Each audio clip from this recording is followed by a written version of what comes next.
Yo, it's your boy Ryan, Northwest Sports Fanatics, back at you with a new video. Today is Saturday, February 15th, 2025, with your boy Ryan and the Northwest Sports Fanatics. Make sure you guys subscribe to the channel. Smash that like button either now or on your way out.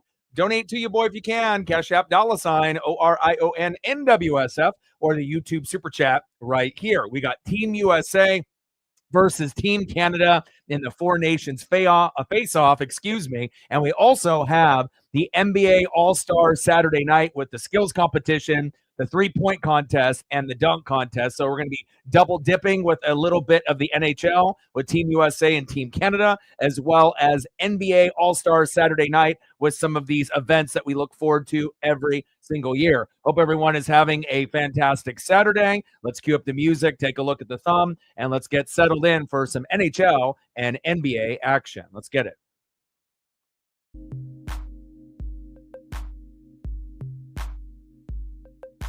And on the thumb, you know what it is. Canada versus USA. Four Nations face-off. Let's go, baby. I am ready.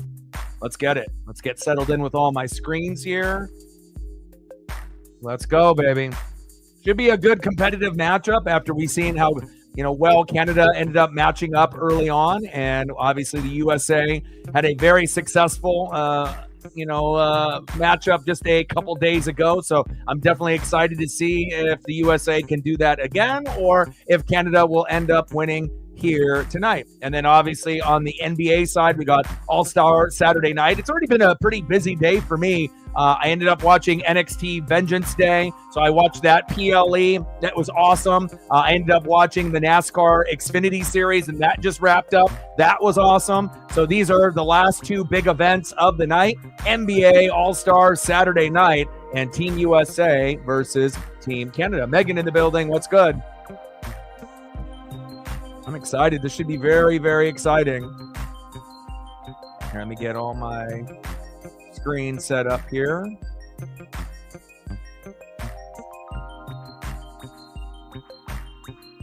All right, I'm going to go here. Let me go back here.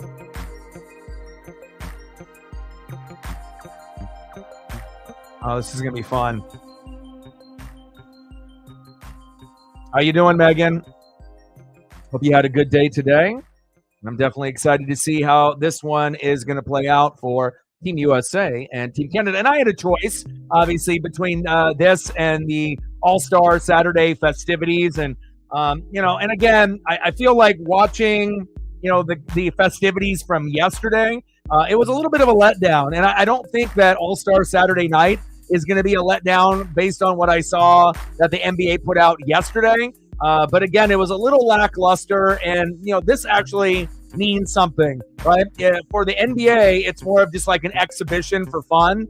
For the skills competition, 3-point and dunk, it's just entertainment. But for this, Team USA and Team Canada, this is something that's meaningful.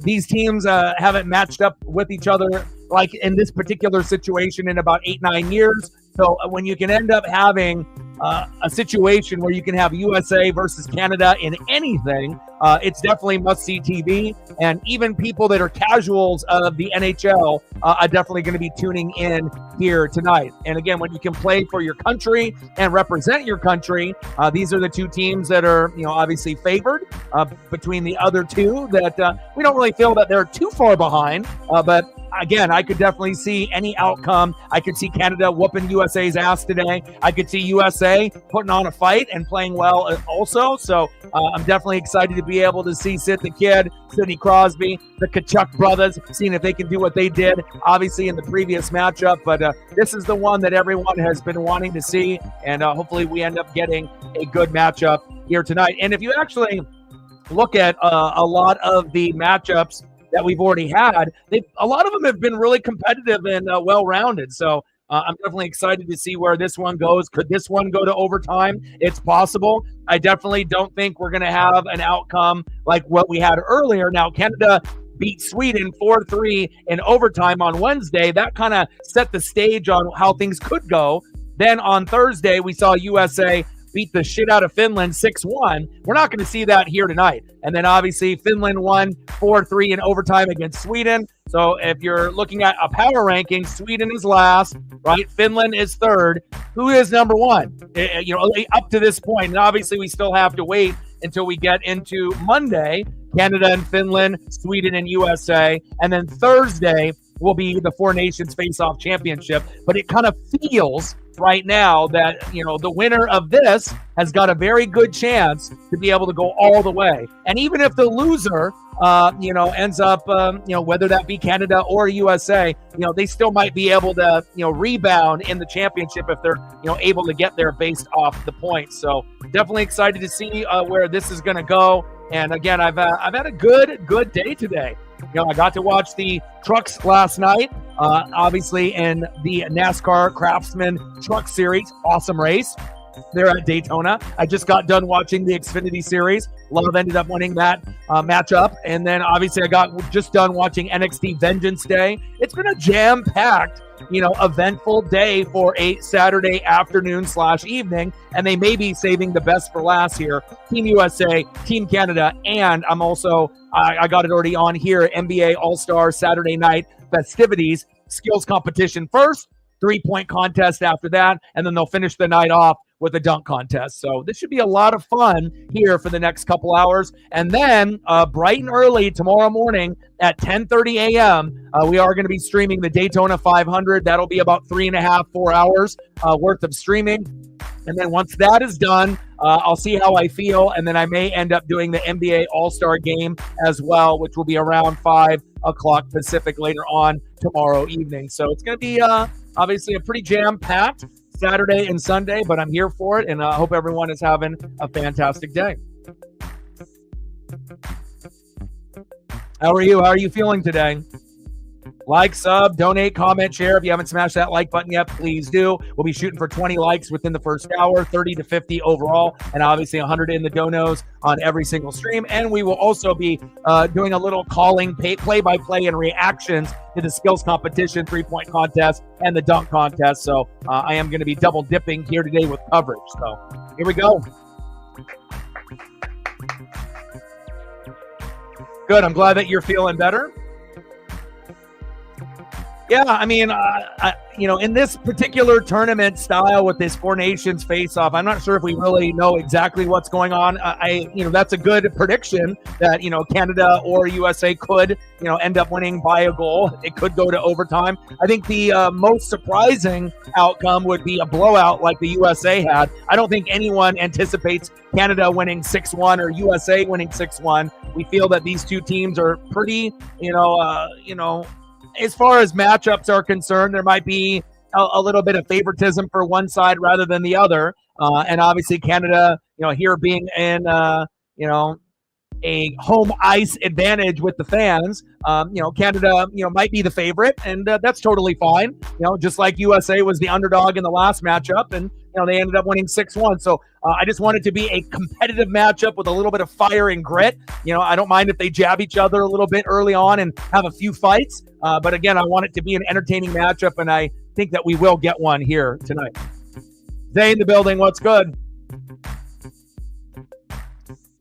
But we've had quite a few. I mean, like I said, out of the matchups so far, we've already had a couple overtime matchups, but I don't assume that we're going to get an overtime matchup like Finland beating Sweden 4-3 in OT. So pecking order, we'll see where it goes. But I guess you could say Canada 1, USA 2, right? Finland 3, Sweden 4. And then obviously, it's like a 1A, 1B. I'm not really sure if anyone really feels that, if one team has more of an advantage than the other. But if that means the USA is an underdog since they're on visitor ice, obviously here being in Canada, that's fine. I don't think the USA has any problem with that being the underdog if that ends up being the case. And I just want it to be a competitive matchup. But it does look like, based on the Vegas wire right now, USA is the favorite at the moment.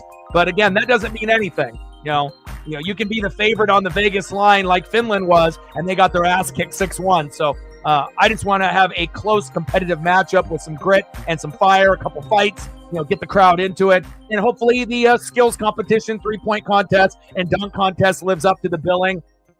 Dunk contest obviously doesn't have the best dunkers in it, but we'll see if Mac McClung can do it again. He obviously has a great skill set there. And then with the skills competition in the three-point contest, I'm not sure if we really have a favorite in those competitions. Those can go really either way, but definitely excited to be able to watch two things at once that are going to be meaningful to quite a few people.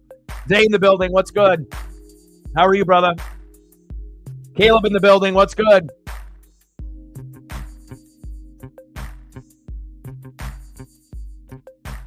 Judah in the building, what's good? Sarah, did you get to watch NXT Vengeance Day? I highly recommend watching it. Again, I was double dipping earlier in the afternoon, had my eyes on the Xfinity Series at Daytona, watched that whole race.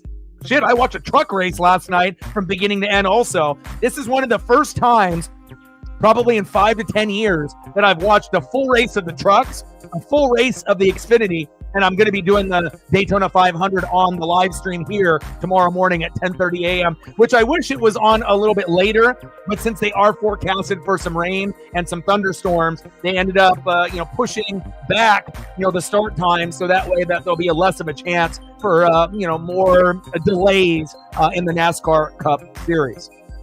Let's go. Nice. Yeah, me too. And like I said, it was one of those things where I had kind of a hard time deciding, okay, normally, I do the All-Star Saturday night, like no question, but with so many other things going on, NXT was on earlier in the afternoon. That started at 3, ended at 5. The Xfinity Series race started at 2. So those, just wrapped up and just finished. And then obviously with these being on around the same time, I had to think to myself, which one is going to be more meaningful, right? And again, that's what I look for. I look for passion and I look for meaningful matchups, whatever they, may be. And I feel, down the road, what am I going to remember more? The winner of the USA or the Canada matchup? What's more on the line? What's more important? Or something more of like an exhibition, for the skills, 3-point and dunk contest. So again, now if we ended up having, the best individuals, the best point guards in the NBA, the best 3-point shooters, including superstars, and we actually had the best dunkers in the game participating, maybe I would have, done that instead. But I feel that that is going to be more of an exhibition, and even the All-Star game tomorrow, it might fall a little flat on its face. If you ended up watching, any of the exhibition the NBA put out yesterday, that was a shit performance yesterday that the NBA put out. I wasn't really too thrilled on the format. And again, they're doing Team Chuck, Team Shaq, Team Kenny, and Team Candace. I hate that format. Whoever gets to 40 points first, just make it Eastern, Western Conference. Then they went to like Team Giannis, Team LeBron. I didn't like that, but compared to what we have now, a lot of people are wishing that we would go back to Team Giannis and obviously Team LeBron, because I don't like having 4 separate teams and then they play each other, right? And then the winners play in the championship, whoever gets to 40. Whoever came up with that fucking format and idea is an idiot. But again, that's why the NBA is probably the worst out of the 4 major sports. It's not on the same level as the NHL, the NFL, or the MLB, and that is facts. So again, if they need to be able to understand when they look at the ratings and they're dead last in the 4 major sports, it's because you keep tweaking the formats instead of leaving it rookie sophomore game, right? Which obviously on Friday normally, or doing USA versus international. Those would both be acceptable, right? 3-point contest, dunk contest, skills competition, have the best players participate, and then do Eastern Conference, Western Conference, or at the very least do Team LeBron and Team Giannis. None of these Team Shaq, Kenny, bullshit matchups that they're doing. But again, they're wondering why. They keep losing ratings over and over. Now, I'm bitching and complaining, but I'm still watching. But I just feel that if they wanted to be able to get more people invested, that would be something that they could go back to. But apparently they're too stupid to realize that this ain't working. But again, I'm very excited to hear about Team USA and Team Canada. I got both matchups here on in the studio, so I will be doing a double dip and calling the action on both. And hope you guys are having a fantastic Saturday. And then tomorrow, we'll end up doing the Daytona 500, 10:30 a.m. Wake up early with your boy. And then obviously later on in the evening around 5 p.m. Pacific will be the All-Star game. And at this moment, I'm planning on doing both. So it's going to be a long fucking day. I'm going to have to do a lot of early exercising with Paisley, but I think it'll be worth it. Judah in the building. What's good?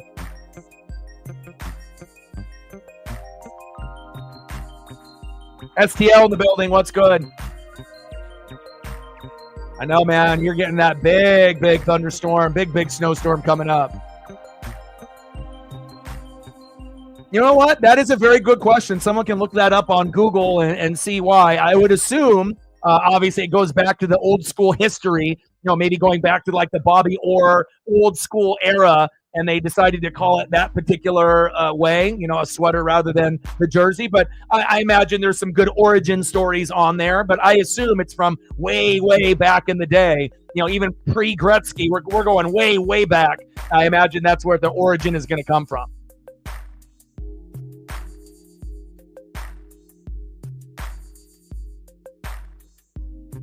Darius Garland, I'll be watching him as well.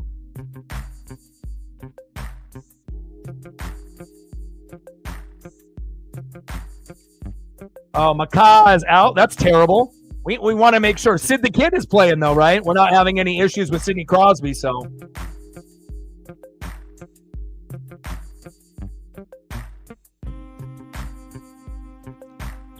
Yeah, but it's got to be a deeper story than that. Just because they wore sweaters, and that's what I mean. There has to be, something deeper than just the simple fact that's what they wore.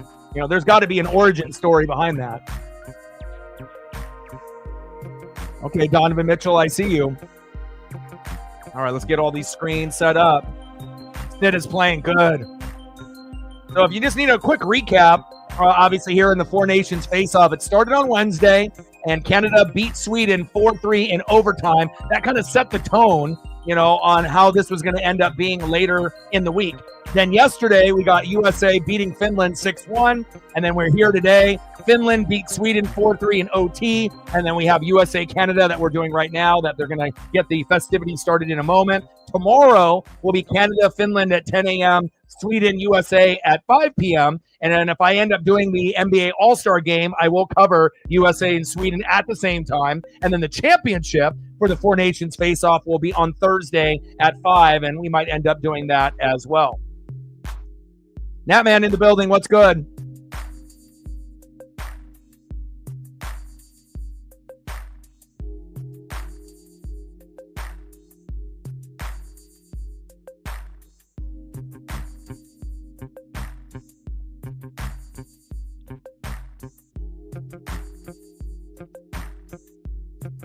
That was some hater shit right there. They turned off her mic when she was trying to introduce Team USA. So, of course, this is in Canada, so there's going to be a lot of boos towards the USA, and that's fine.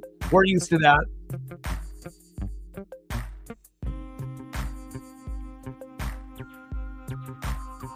And this is in the Bell Center, if you are wondering, in Montreal, Quebec. Reflect in the building. What's good? Oh, nice. Yeah, we're just going to be watching the All-Star Saturday night, skills competition first, three-point contest next, then the dunk contest. Hopefully it ends up being entertaining. It might end up being even better than tomorrow's format for the NBA All-Star Game, with it split up into 4 different teams, which I absolutely hate. I thought it was bad when they did Team LeBron and Team Giannis, and they found a way to make it even worse, but I will be watching, and hopefully we get some effort out of the 4 teams, Team Kenny, Team Shaq, Team Charles, I think, and Team Candace. But this is going to be good as we see Sidney Crosby and the rest of the Canada team getting everyone in Quebec riled up and ready.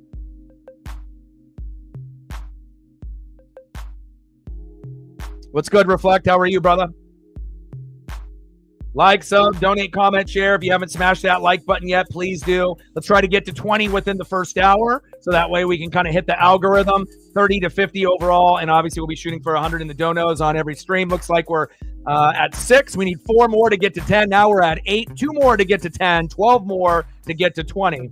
So we'll be covering both events, and I will be giving coverage on both. And then Daytona 500 tomorrow, 10:30 a.m., and then the NBA All-Star Game and the USA matchup tomorrow at 5. It's going to be a long day tomorrow. I love the crowd. They're doing the ole, ole, ole. I see you. Lots of energy, and that's what we wanted, and that's kind of a reason why I decided to do this matchup as the primary over NBA All-Star Saturday night. A little bit more on the line in this matchup, and I think it's going to be a little bit more entertaining overall. Not to say that the NBA action won't be, but again, Team USA, Team Canada, this is the first time that these two teams have actually matched up in this tournament in like 8-9 years. So there's a lot of pride when you end up, representing your country. And again, it used to be, Canada and Russia, but now it's obviously Canada and USA is kind of one of the main rivalries here. And I can't wait to see what we end up getting here tonight.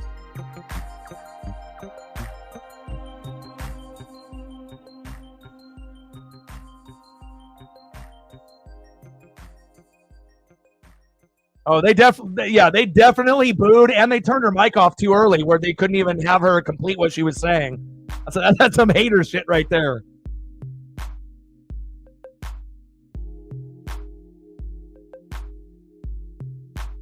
All right, let me get the volume synced up on this other one here too as well.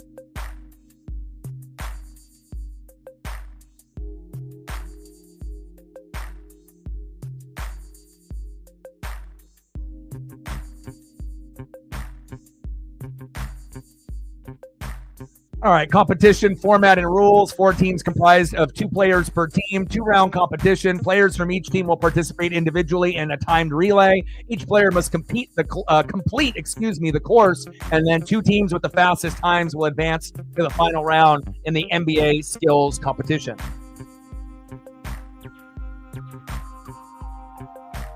Yeah. Well, a lot of the booing, on the USA part, is more towards Trump, if we're really being real, rather than actual members of Team USA. Anytime there's going to be like a national anthem or whatnot, and obviously we've seen some of the issues, obviously with Canada and the United States as of late. So, there's a reason why the boos are coming out. So some people love Trump, some people hate him, and again, not surprised. But I hope it ends up being a fun, brutal, hard-fought matchup here tonight. Yeah, they did this, the previous matchup when the USA played too. Not as loud, though, as far as like the booing when the national anthem, but it was, you could hear it. But today it's like, obviously we're going against, Team Canada. They're going to let the boos come out very freely. And now they got Wembanyama. Why is Wembanyama in the skills competition?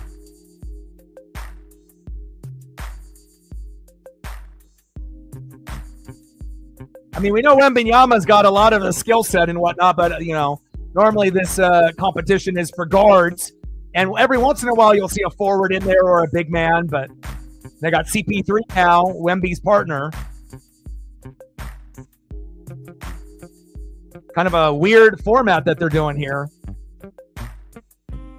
And like I said, if they keep changing things every year and they wonder why ratings keep going lower and lower, that's why. People want to be able to see some stability in the games, and 47.9 for the Spurs there. Donovan Mitchell says thumbs down.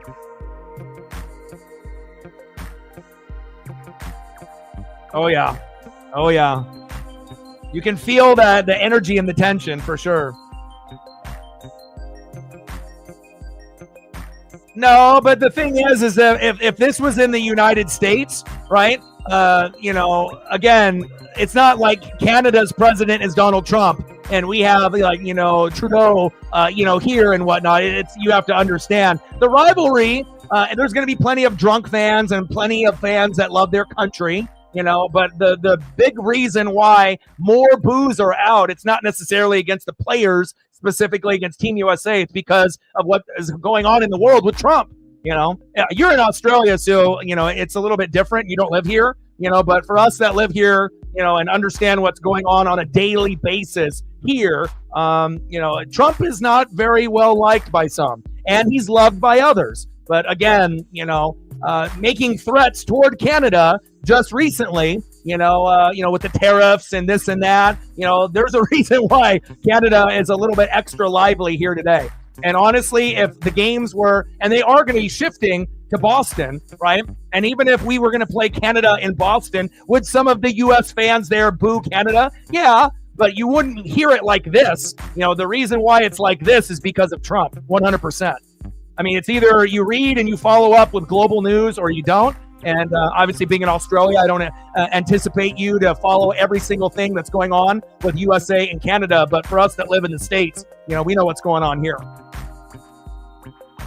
And they chant Crosby out there. I love it.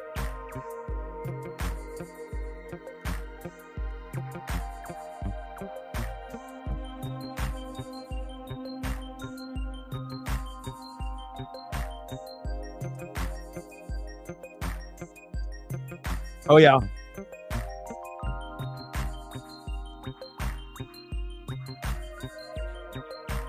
This is going to be fun. Sidney Crosby towards the end of his career.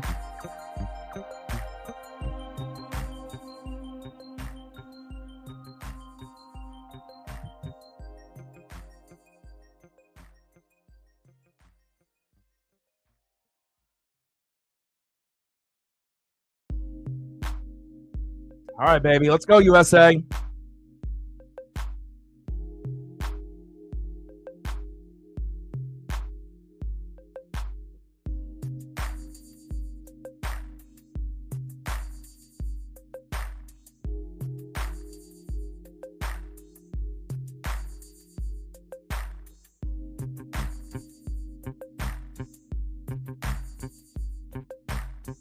Let's go.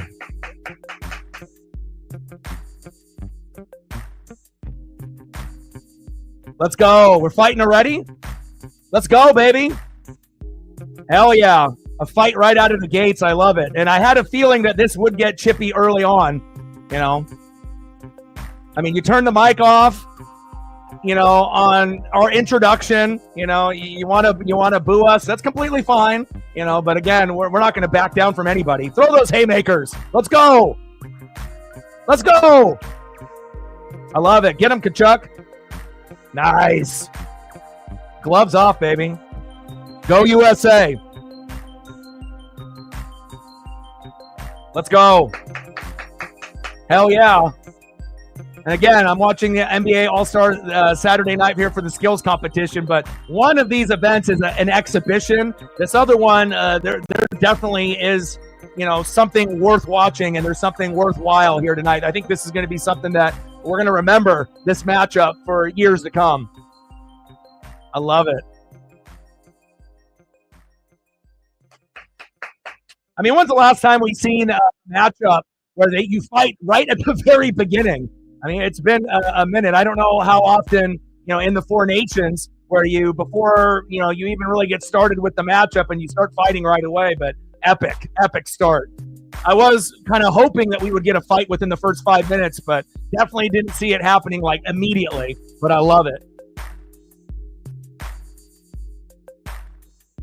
Now, supposedly Trump is going to be at the Daytona 500 tomorrow, but I'm not sure if that's verified. All right, here we go.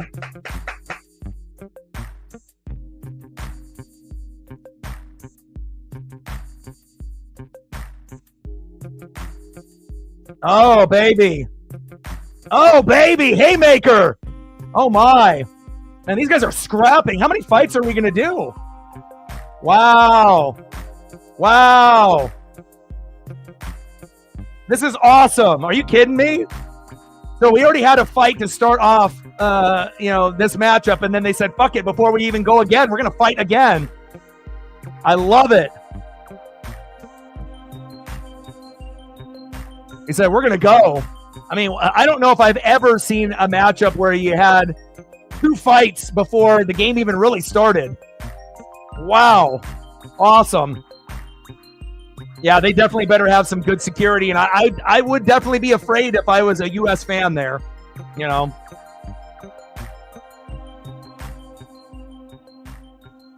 Sports isn't necessarily a friendly place, depending on where the game is being played. All right, now we finally get some action. Let's fight again. Let's go. Oh, baby. Third fight. Let's go. Scrap. Ooh, big uppercut.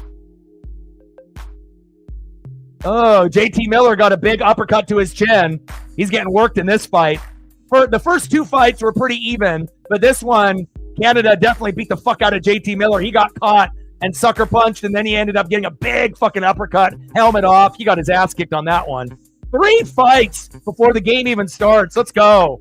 Awesome.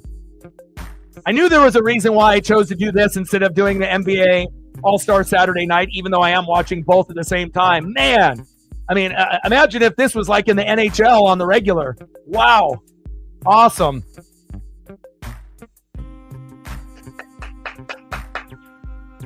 This is awesome.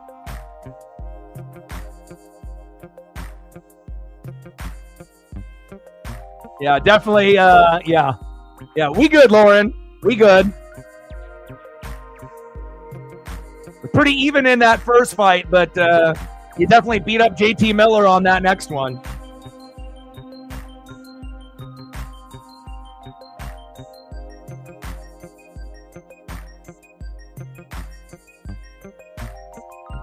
Lauren is the man.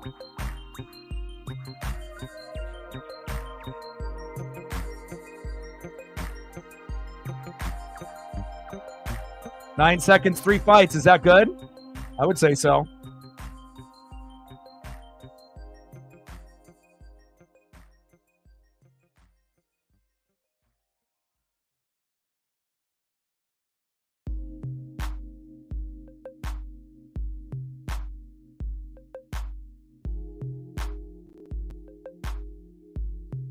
I can't wait to be able to see if what happens if we get USA and Canada in the championship. I mean, the same thing's going to happen again.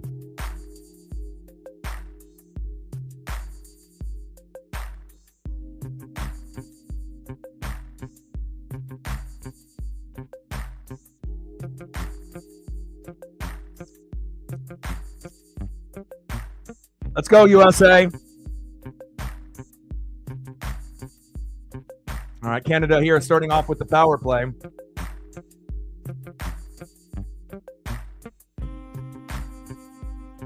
Man, what a line for Canada.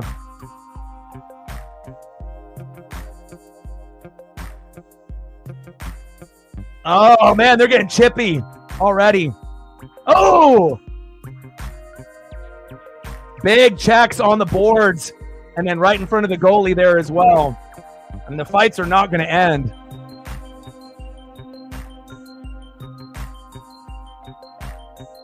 Love it.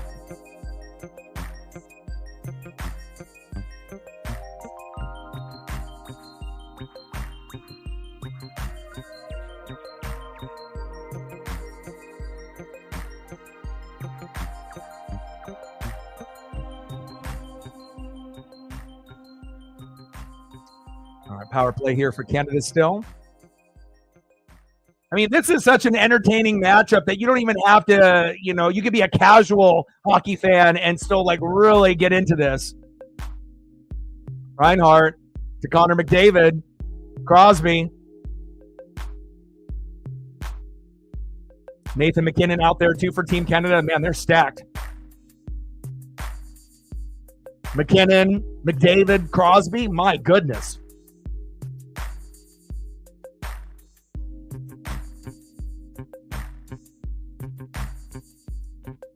Doughty to McDavid.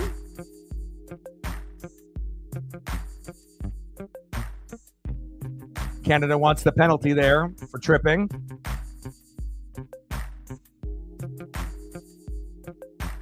Doughty. McKinnon. He's so smooth on the ice. Through the crease there and just wide. And obviously you can tell with the elite players, they make everything look so easy. Passing, skating, scoring.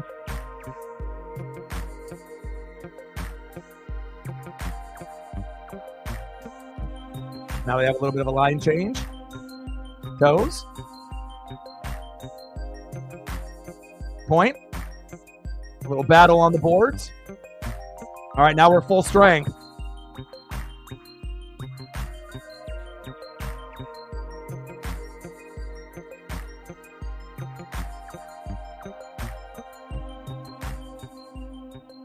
But the Tkachuk brothers definitely are going to have to play like they did in the previous matchup if they're going to have any chance here against Team Canada.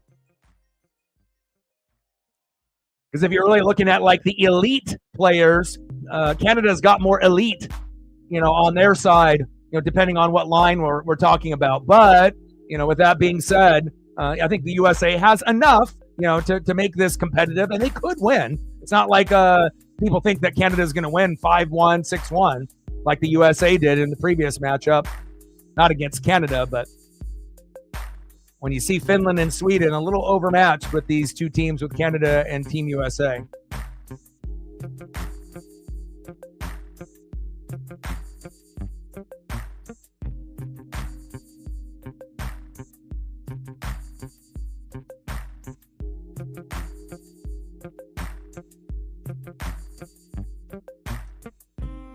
One shot on goal for Team USA and Team Canada so far. Extra chippy start to start off the matchup with 3 fights to start. Love it. And I know we're going to get a few more. Good save.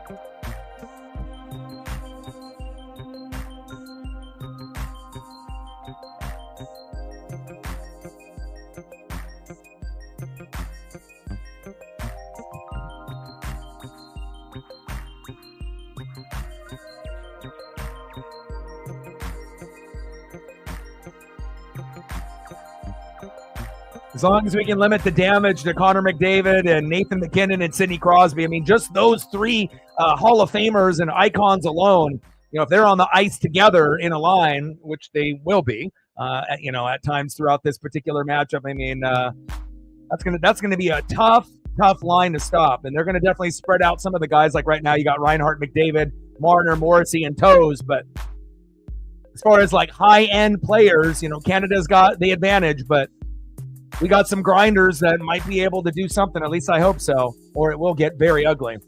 Reflect with the tenor. Appreciate you. Stacks on stacks.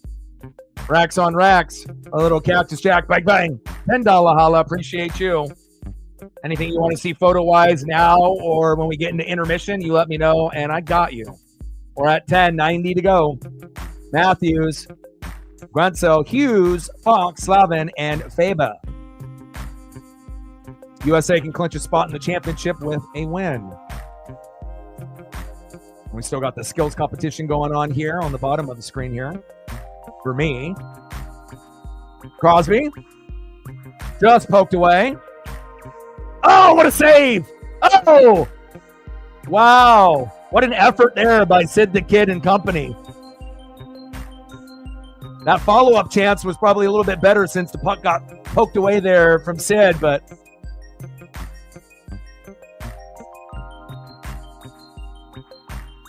oh, that lucky right there to be in the right spot, because it looked like that rebound was going to score on Team USA. Good effort there by Team Canada and Sidney Crosby.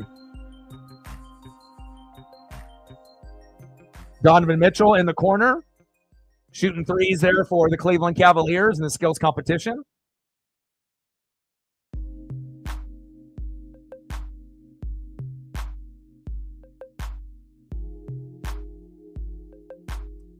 Connor, Trocheck, Nelson, Slavin, Faber for Team USA. McKinnon, Crosby, Stone, Sanheim, and Toews for Team Canada. I love the energy, from the Canadian fans too. Obviously, the boos, that doesn't really bother me. I just want to be able to hear the crowd, in anything that I watch, whether it be basketball, baseball, football, hockey, wrestling. You just want to hear the crowd engaged in the matchup. And the louder the crowd is, the better the overall game is going to be. Facts. And they are rocking.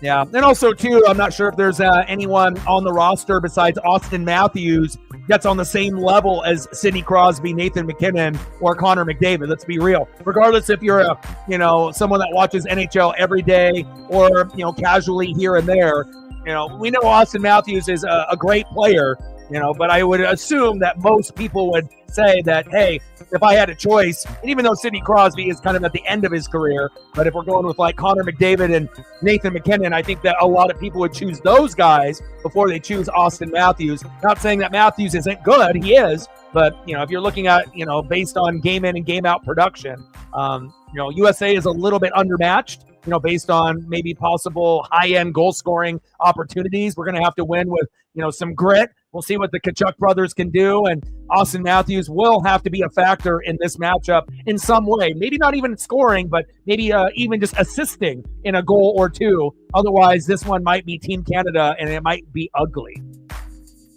3 shots on goal for Team Canada, 1 for Team USA, and this has been one of the more entertaining starts to any NHL matchup that we've seen in recent memory. And there's the goal right there, 1-0 Team Canada. I would like to say that I'm surprised, but I am not.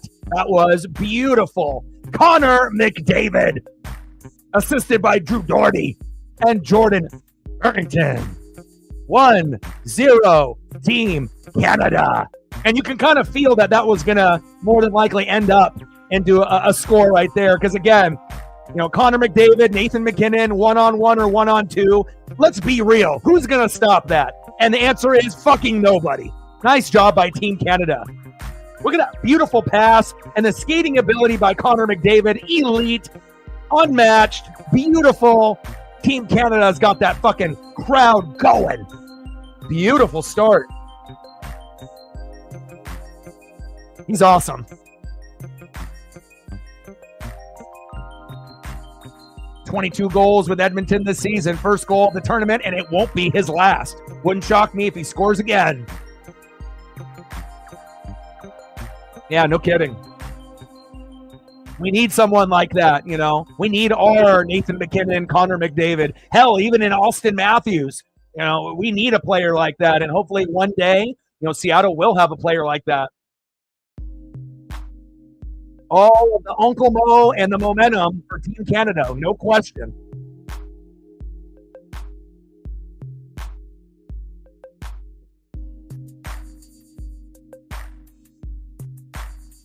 Line change here for Team USA. Faber, Slavin, Eichel, Larkin, Holding. Top shelf, Connor McDavid, fucking beautiful. And looks like the Cavaliers just won the skills competition, as I see Donovan Mitchell here at the bottom of my screen. And they're giving each other daps and winning the award. So Donovan Mitchell, he knew something when he gave the thumbs down to Wemby and CP3. He knew that the Cavs were going to win. And then we have the three-point contest that will be coming up. And then after that, the dunk contest. But I don't think anything in the NBA is going to match the energy that we're seeing here, regardless if you love the hockey or, are just a casual fan. This has definitely not only lived up to the tension and the expectation, but it's already exceeded it already. I'm really happy I chose this matchup because I did have a feeling it was going to be like this, but I definitely did not predict 3 fights at the very beginning of the matchup, and that's what they're going to be showing, obviously, on SportsCenter and all of the NHL.com and on social media. Because again, I can't even remember the last time that I seen a fight to start off, right? Before really you get started, and then to have another fight, and then have a couple seconds go in another fight. But again, a heated rivalry through and through, but definitely exciting. We'll see if USA can get something going on their end. Otherwise, Canada might be going up 2-0 in a blink of an eye. Oh yeah, Eichel would be awesome too. Anyone that is a notable name, but I think for Seattle, to get an elite goalie at some point in their foreseeable future in the next 10, 15 years, if we could ever get an elite goalie, not that I don't like Joey Daccord, I like him, but someone better than him, and then getting someone like a Connor McDavid or a Nathan MacKinnon, that could be the difference, from Seattle, being a bottom 3, bottom 4 team in the NHL, and then maybe having a chance to, be a playoff team one day. And I know a lot of fans would definitely love to see that.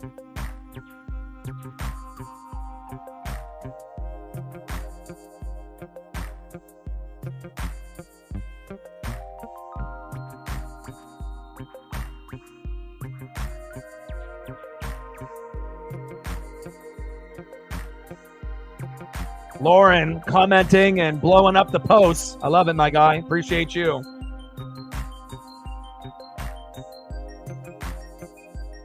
But again, if we can't get production from the Kachucks like they did in the previous matchup, against Finland, it could be a long night.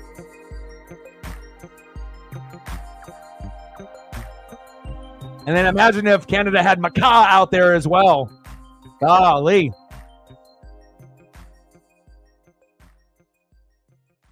4 shots on goal for Team Canada, only 1 for Team USA. But again, we don't really have the same type of goal scoring ability compared to what Team Canada has on their first couple lines.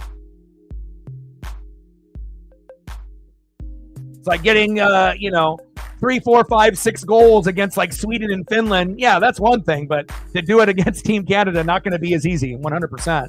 That was a beautiful pass. And Connor McDavid showing people why he is the truth. Matt in the building, what's good? 3-time Hart Trophy winner, NHL MVP, Connor McDavid. I mean, the shot was beautiful, but I think the most beautiful thing about that play was the pass that started it. To be able to start that legitimate one-on-one fast break, and once he ended up having the puck, on stick, it was already good night. 1-0 Team Canada. Less than 13 minutes to go here in the first period. And so far it's been utter domination by Team Canada.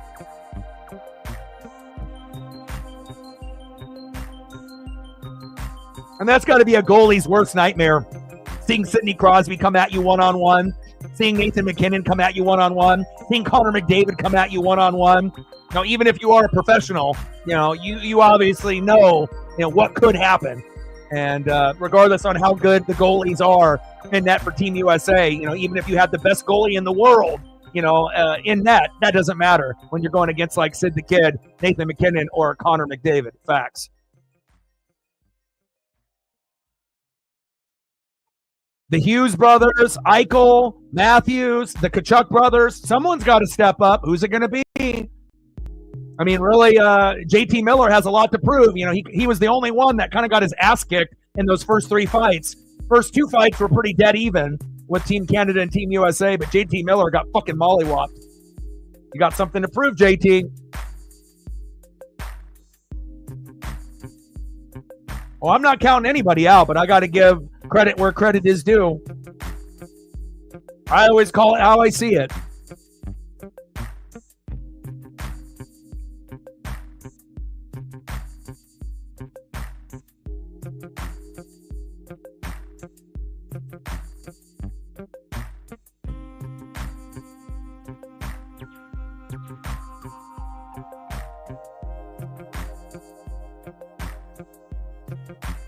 Anybody watch any of the Saturday Night Live, like the 50th anniversary performances? I know some people might have not watched the show, but saw some of the performances on the timeline.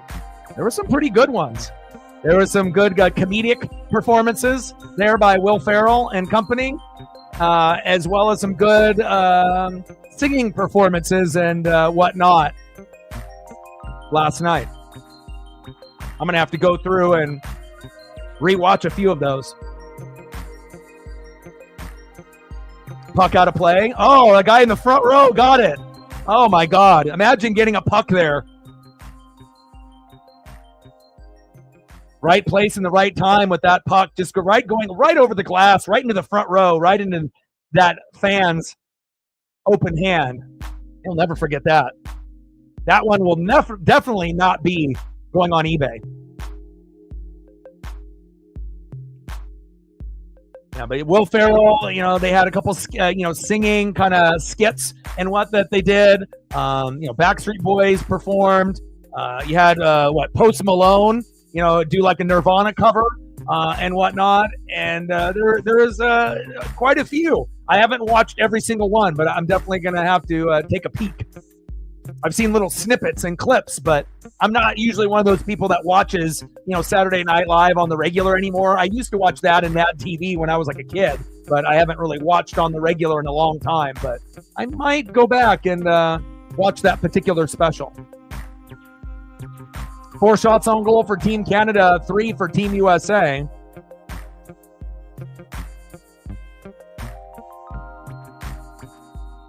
And they have Jello performing. I thought we were going to end up getting the skills competition and 3-point contest and the dunk contest, but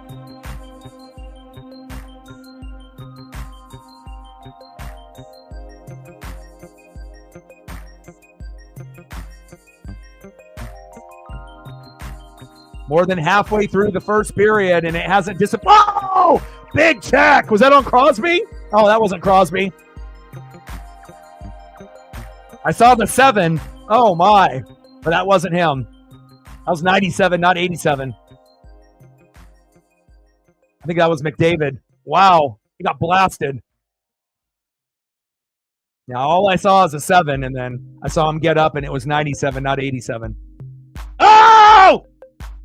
Let's go! Team USA, baby! Gwenso! Let's go! USA! USA! USA! Let's go, baby! Assisted by Jack Eichel, the captain. Woo! Let's go! Oh, McDavid. What a big, big hit on him. And great to be able to see. Yeah, that feather pass was beautiful. And right in between the legs. Top shelf for Canada, right in between the legs. That was beautiful. Let's go. And I'm glad that Team USA scored in the first period, because let's be honest, if they didn't score in this period, it could get really ugly really quick. Nice job by Jake Guentzel. Hell yeah, 27 goals with Tampa Bay this season. Second goal of the tournament. Attaboy, Jake. Let's go. We're tied up at 1, baby. Heck yeah.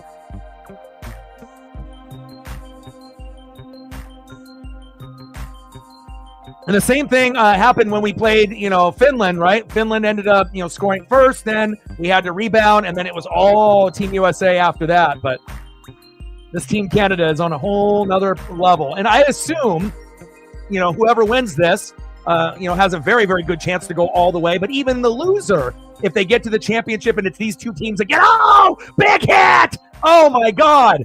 I would assume even the loser, if that's Team USA or Team Canada, if we get these two teams to play, the loser could end up winning the championship. It wouldn't really shock anybody, I don't think. But I definitely want to see a Team USA, Team Canada final if we can get that. And if we do, I will be doing a stream for it again. And we'll probably get the same type of result. Must-see TV. Man. Jalen Brunson getting announced for the 3-point contest down below.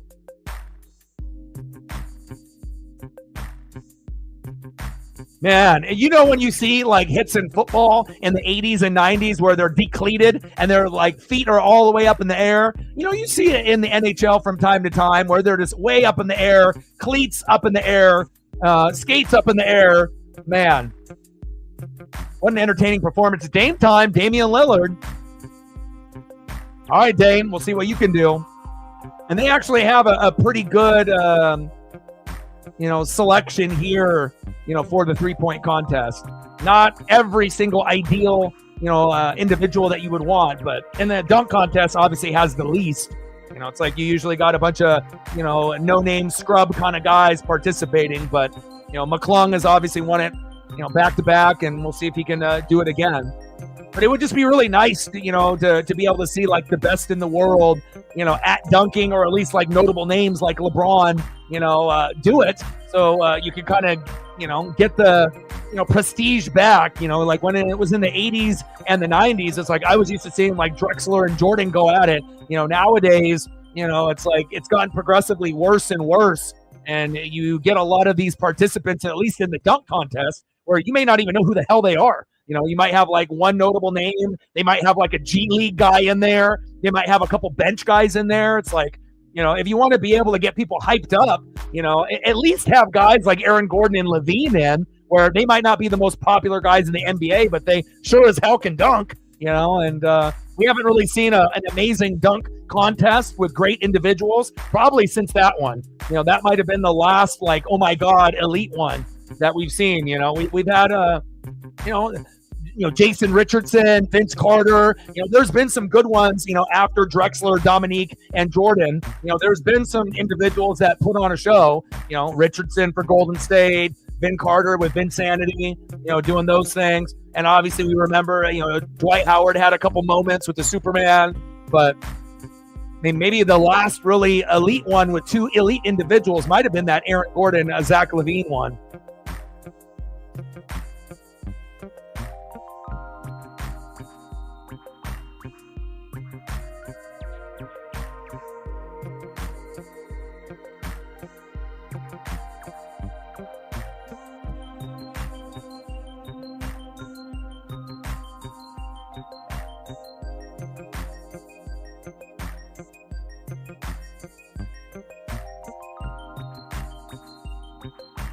Yeah, again, the first two fights were pretty even between Team USA and Team Canada. The USA got their ass kicked in the third one with JT Miller, though.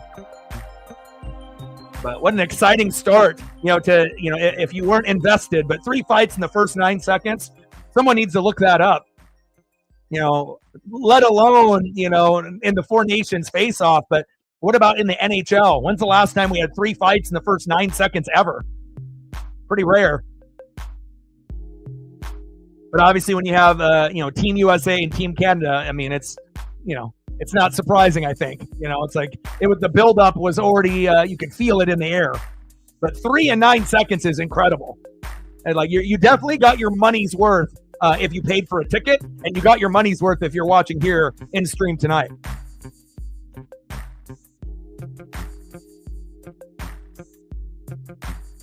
Yeah, exactly. Reflect. You know what it is, man. Sometimes it's more than just, country versus country, player versus player. Sometimes there's another outside reason where people get pissed, based off other outside factors, whether it be political or whatnot.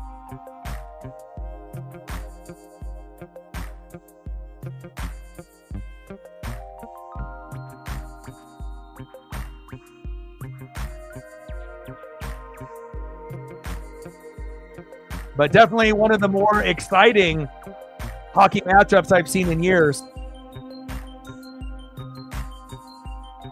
Was that Crosby with hooking? Crosby with hooking there for Sid the Kid. A rare penalty for Sid. It's a minor.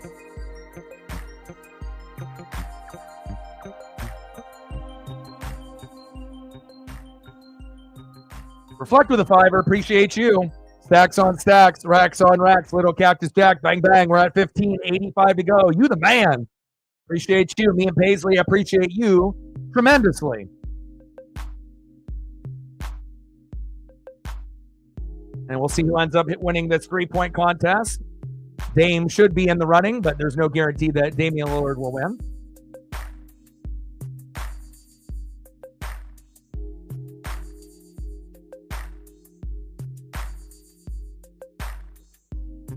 And then once we get into intermission, we can throw up some photos for Reflect.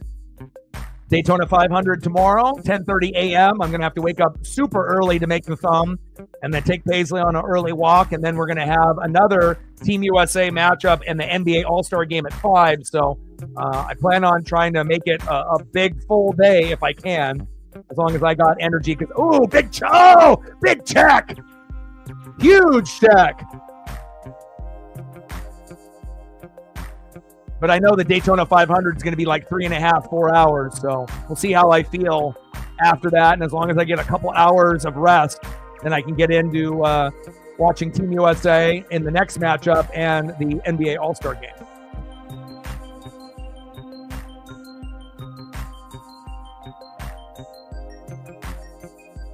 Cool Kid in the building. What's good? Nice, STL. Like, sub, donate, comment, share. If you haven't smashed that like button yet, please do. We need 7 more to get to 20, and we get into that algorithm. So if you are in the room and haven't done it yet, please do. Now we're at 14. Thank you. 6 more to go to get to 20, and then we can hit that algorithm, and we're at 15. 85 to go to hit the goal. Team USA won. Team Canada won. USA with the power play. And we'll see if the Kachucks can make it happen.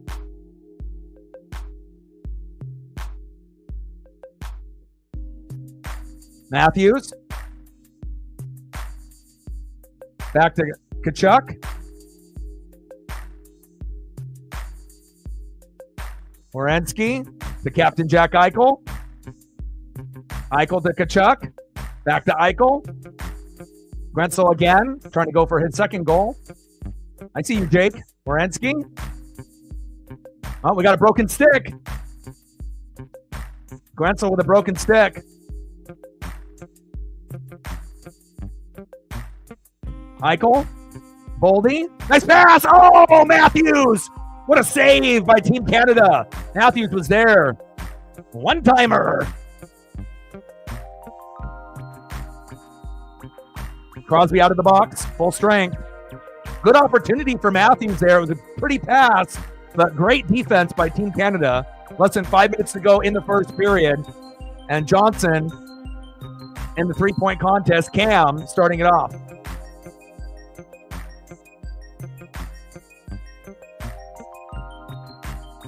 Eight shots on goal for Team Canada, 8 shots for Team USA, 4 for Team Canada. And, oh! Big check on the boards. Wow. I mean, I wish we could get this type of aggressiveness in NHL matchups. I mean, of course, when you get rivals, it can get very chippy like this, but we've seen more big hits into the glass here in the first period than you normally see sometimes in a full game with certain teams. Unbelievable. I love the energy. Wow. I mean, I already got to watch NXT Vengeance Day. Amazing. I got to watch the Trucks and the Craftsman series for NASCAR on Friday, and then Xfinity series just a couple hours ago. And then cap it off here with the NBA All-Star Weekend, and then this Team USA, Team Canada. Man, pinch me. Is this real? Awesome. Fantastic Saturday for me. One of the best Saturdays I've had in a long time with 4 amazing events that I've been able to soak in. Oh! Another big check into the boards. And it's not just one, country that's doing it. You're getting big hits by Team Canada, big hits by Team USA.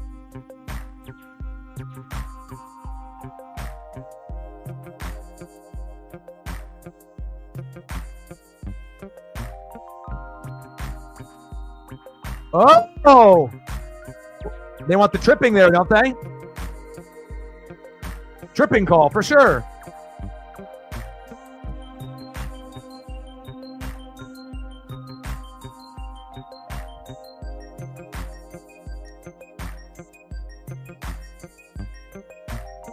Yeah. Plus, the Canadian fans are so engaged. Anything that they feel, that's not called immediately, they're definitely going to let the refs hear it. And I love that. All right. Now we got Darius Garland in the 3-point contest. Just doesn't have the same vibe to me. Like I said, if it's like Larry Bird, right? Reggie Miller, Ray Allen, Steph Curry, even Klay Thompson. Then it's like, I don't know. It doesn't have the same kind of feel to it anymore. And I don't really like this yellow court. And I know, obviously, they're doing it. It's all themed based on where the All-Star game is located. But I'm not really feeling the whole vibe of the court and everything that they got going on. And I don't know if anyone watched some of the festivities that the NBA put out yesterday, and they normally do like a rookie sophomore game like Rising Stars, but it was a shitty layout and performance yesterday. I mean, with that being said, did I watch it? Yeah, but I mean, it was one of the worst, Rising Stars, matchups ever. Like, hopefully the NBA understands, these mistakes, but apparently they just keep making the competitions worse and worse instead of making it better. Garland starting to get hot there in the corner.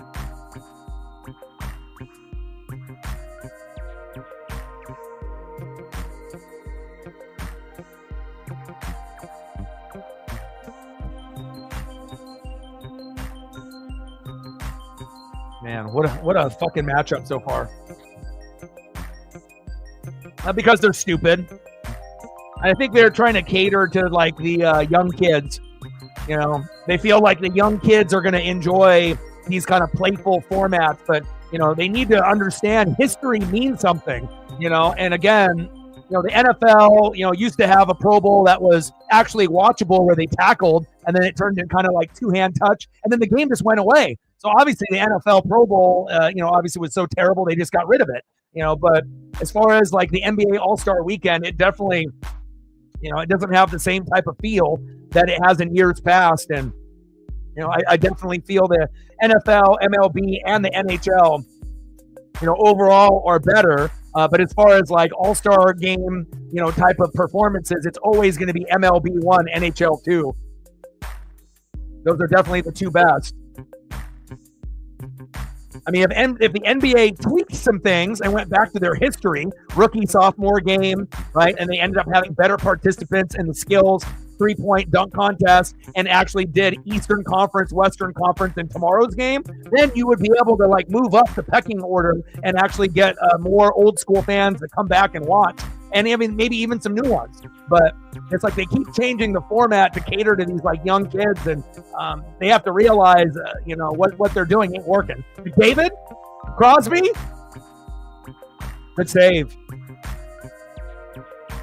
Yeah, but they don't care that they're losing viewership and whatnot. I mean, they're oblivious. You know, they don't care. You know, about certain demographics of fans. You know, they think it's all. You know, they don't understand that the history, you know, of these things is important, and they don't think that, you know, I mean, it's like the Seattle Mariners. You know, it's like they know that they need to spend money to be a contender, but they just choose not to. You know, kind of being stubborn. You know, they just want to profit instead of actually trying to win a championship, which is sad. And there's some NBA owners that are like that as well. They will never spend the money to grab free agents and make the team better, even if they're in a championship window. They just want to be able to profit as much as they can. But lo and behold, if you end up getting better players, bigger profits. It's not that you know, you go further into the playoff structure, you know, you make more money. But again, you know, some people understand that, and obviously some people do not. McKinnon. And is that going to go back to icing? No. Canada with the power play still. Less than 2 minutes to go here in the first period in a very entertaining 1-1 matchup. 3 fights in the first 9 seconds. Settled down a little bit, but the checking on the boards has been very physical. And it's actually been one of the more entertaining first periods I've ever seen, period. Oh! Point was right there. Jarvis to point, and they almost had something, and now they're jumbled up here on the boards. This would be an amazing event to be front row, right on the glass. Dowdy. Marner. Point. Deflection. Oh!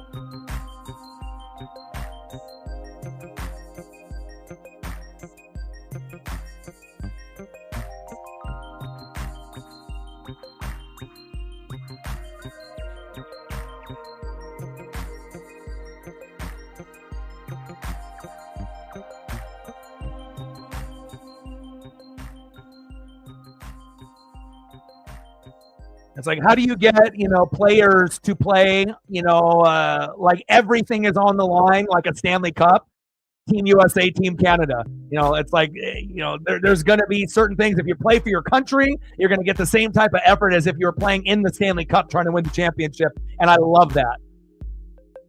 Effort, passion, you know, the crowd being into it. I mean, I like being able to see the energy in anything that I'm watching. And plus, when you're playing for something, then that makes it must-see TV. 8 shots on goal for Team USA, 6 shots on goal for Team Canada. End of the first period, and we're knotted up at 1. Woo! Oh, definitely not. Oh, but the thing is, if you're rich, you know, if I had a choice between being at the NBA All-Star Saturday night or being here, I would be here. I would definitely be here at Team USA, Team Canada. You know, like a week from now, is anybody going to even remember the skills competition, the three-point, or the dunk? Probably not. And if you do remember something, it might be from the dunk from like McClung, and that's it. If he does something insane that we've never seen before. But as far as Team USA, Team Canada, this might be something that we remember for years from now, especially since these two teams haven't fought against each other in this particular Four Nations face-off in 8-9 years. So definitely something that I will remember for the rest of my life. All right, let's get some photos up. Reflect, anything that you want to see? Is Reflect still in the building, or did he go for a walk? Reflect, you still in the building? Yeah, and normally, I don't mind the NHL All-Star Game and the festivities that they have. I've always thought that the NHL was number 2 to the MLB. I thought the Home Run Derby, in the old school format, even though they changed their format and it wasn't as good last year. We saw Teoscar Hernandez win, but it wasn't as good as the previous format. But I think the Home Run Derby and then the actual MLB All-Star Game is usually the best because you get effort all the way through, and it's always been that way.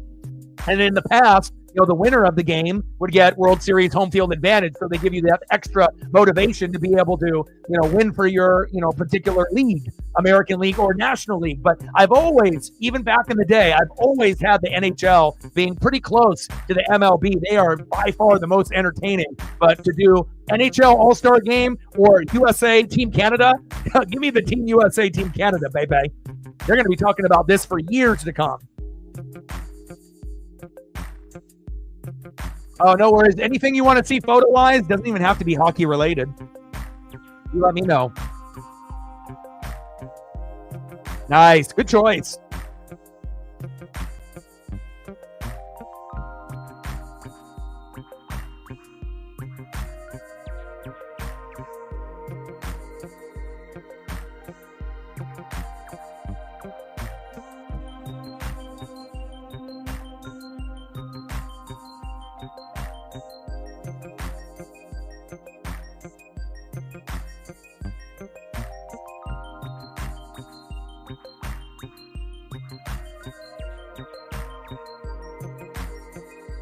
Good old Jim.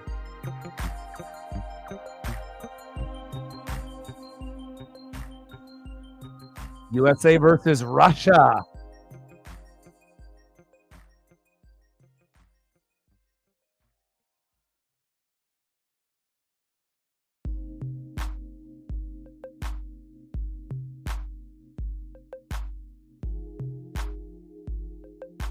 Man, that is so cool. I didn't think I was actually going to be able to find some, cool ones, but lo and behold, you just got to be able to dig a little bit.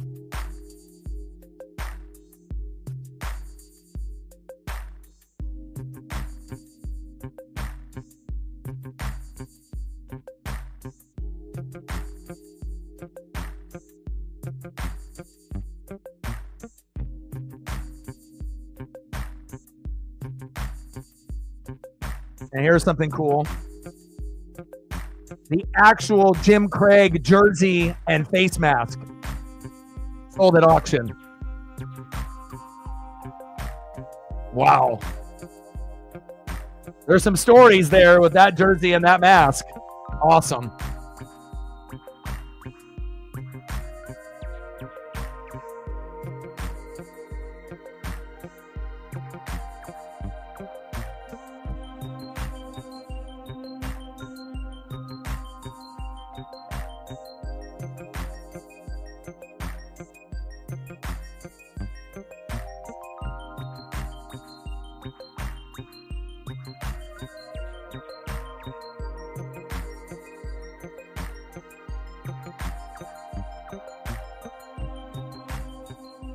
When you're watching something that's amazing is that, you get the blood pumping, that the hairs start, standing up on your arm and neck. And then you're watching something with such physicality that you feel like you just want to go get in a fight with somebody. Like, that's when you're watching something that is taking your emotions to the next level. And again, the emotions have been very high in Team USA and Team Canada. And man, unbelievable start in that first period. And speaking of having to try to go beat someone down, the snow was starting to melt, obviously yesterday and whatnot. And normally I don't have anybody like throw ice balls or snowballs, but I almost got into a fight yesterday. There was a couple individuals that threw an ice ball, not just a snowball, but an ice ball at one of our glass windows. And it didn't break it, but they threw it, and they didn't just kind of toss it. They threw it like they were throwing a baseball. And I had to hold myself back because, I don't want to go to jail or anything like that. But I almost put on the shoes and ran down the street to chase them down. And normally I don't have things like that happen here, but people were ornery. Must have not had a date for Valentine's Day or something, and someone was mad. End of the first period, 1-1, USA and Team Canada.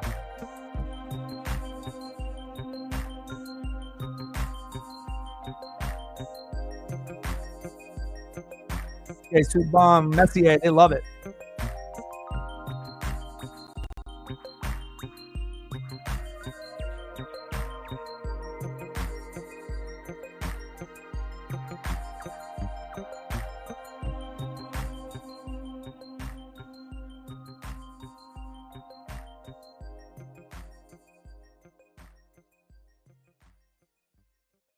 Yeah, fighting for their country, 100%.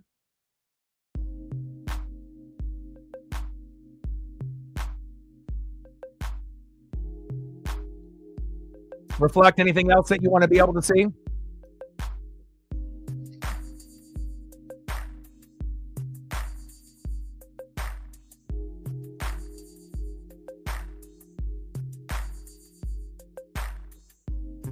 All right, I got Jalen Brunson. One of the more fun NBA players to watch. The Dallas Mavericks gave up on him, as well as Kristaps Porzingis and Luka Doncic. And Jalen Brunson has turned himself into an amazing all-star player for the New York Knicks. And he is up next here in the three-point contest.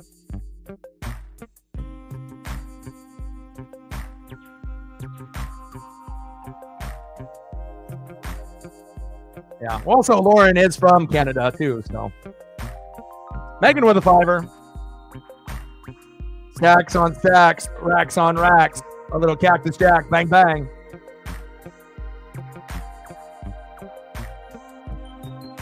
What would you like to be able to see, Megan? You want some Crosby?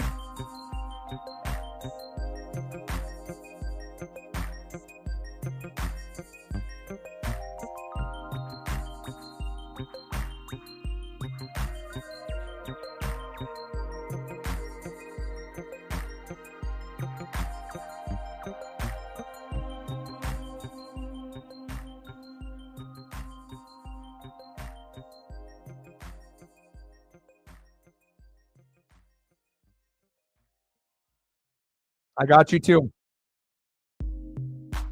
Nice. Heck yeah.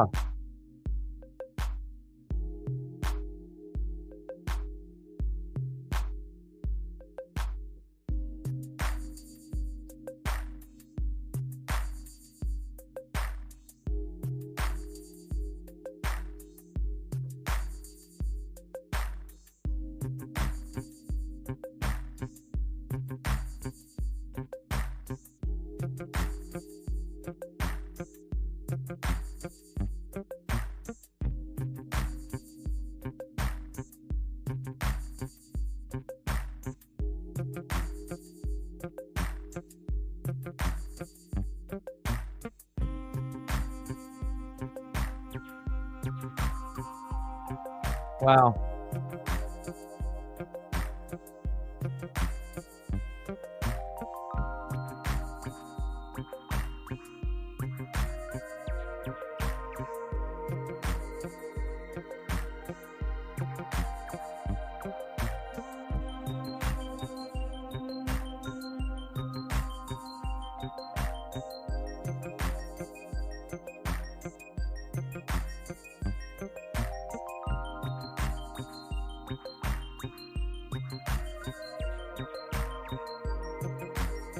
Dino Cicerelli.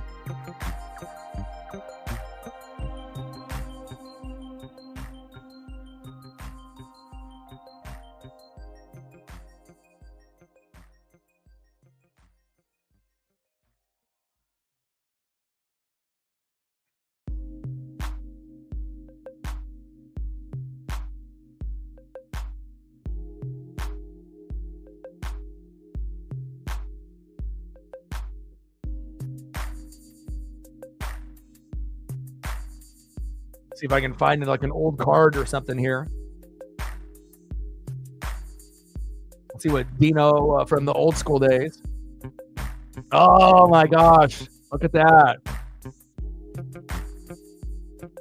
I love, obviously, as you guys know, normally when I end up doing the streams, I'll have cards on the side, but I don't have current cards. I always have stuff that's from like the 50s, the 60s, the 70s. I love old school vibes and old school cards and old school looks, based off the hair and the clothes and the gear and the logos. Amazing. Let's see what else I can find for you. Oh my gosh, very cool. Let me see what else I can find here.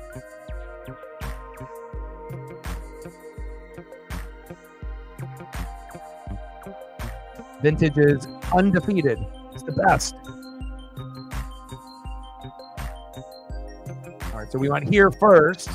Nice card of Dino there. A little off-centered, obviously from left to right, as you can see, but still very cool. Ooh, okay. I see you, Dino. That one is an 83-84 O-Pee-Chee. And if you go back to the old school O-Pee-Chee, that's where you get your Gretzky rookie card.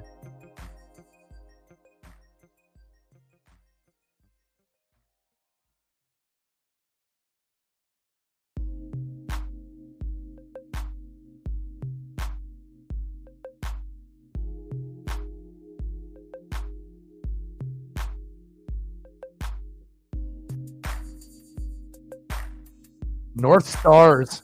Love it.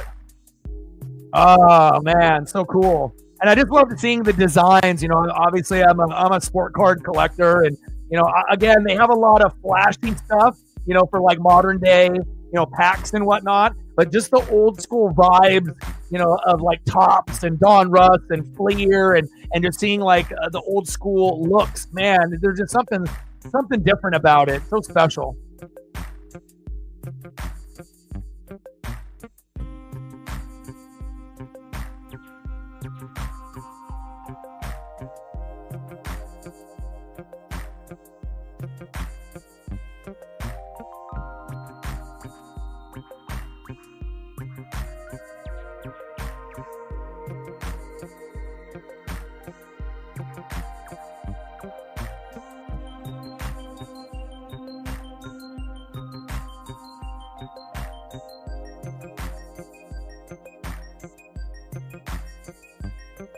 And I'll show you one of like my favorites, based off style. I love this particular style for baseball, basketball, football, and hockey.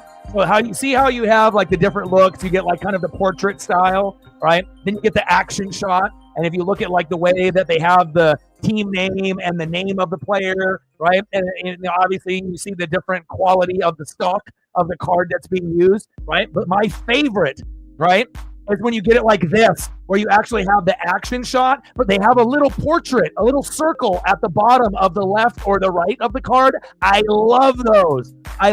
Those are so fucking awesome when you can see the card itself, then the name and the team name and the position, but then they have that little circle bubble on the left side or the right side of the card that has another additional action shot or photo of the player. Love it. Love it. Undefeated. And you start to see some of those old school looks even in the modern cards here today.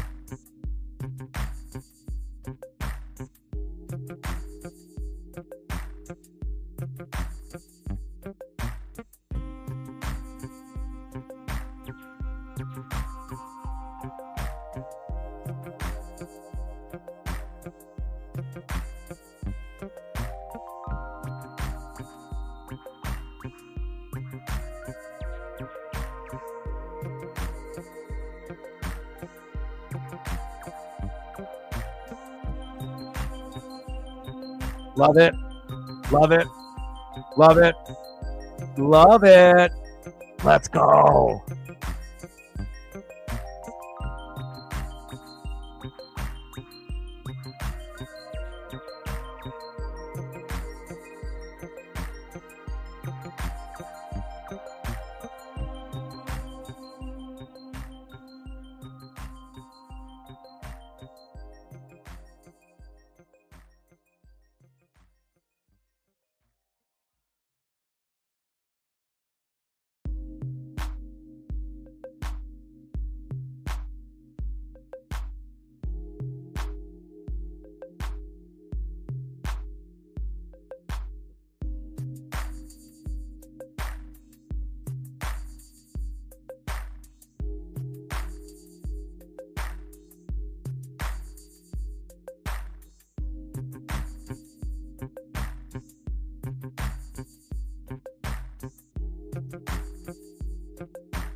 One of the old school jerseys.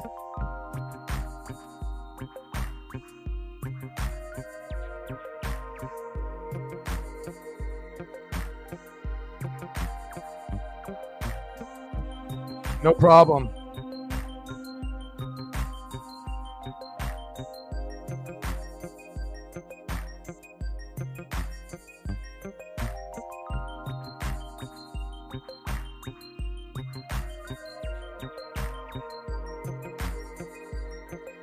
Let's see if we can go like on one of the backs of these vintage cards. So obviously we see the front, but the first thing that everyone looks at is the front of the card.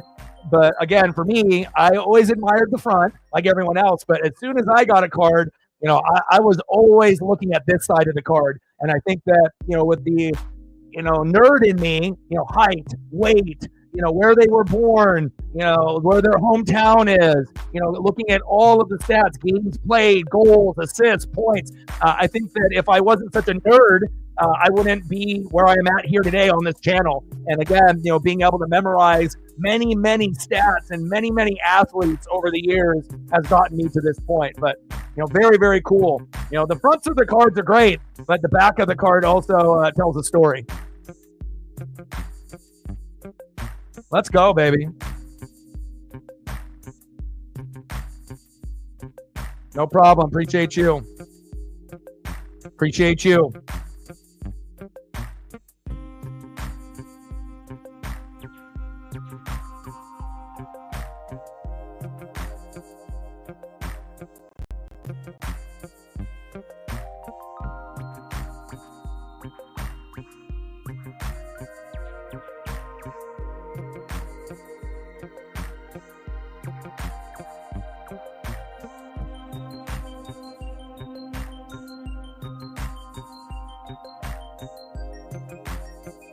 We got Tyler Hero in the three-point contest now as we go through these one more time.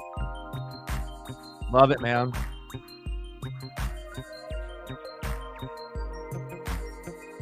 All right, we're back to the action now. We got one more here. Ooh, let's go. Look at that. 84.85. $5 program. Very cool.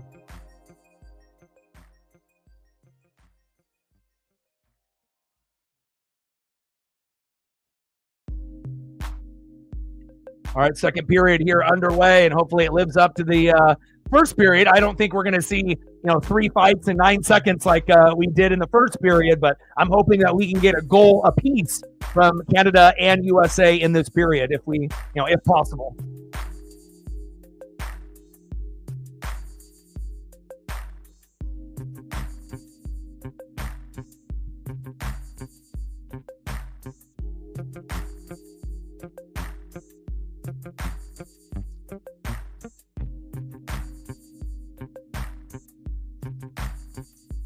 Yeah, it's all about that nerd life. Like I said, I love to read. I love stats. I love analytics. Again, it's like, being able to go a little bit deeper than some, and you'll be able to see the game a little bit differently. Nothing wrong with loving to be able to read and being a nerd on anything.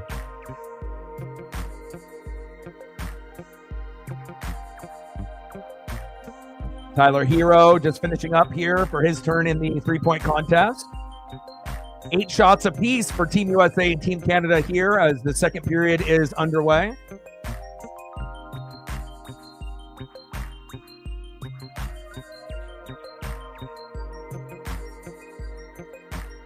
Line change here by Team USA and Team Canada.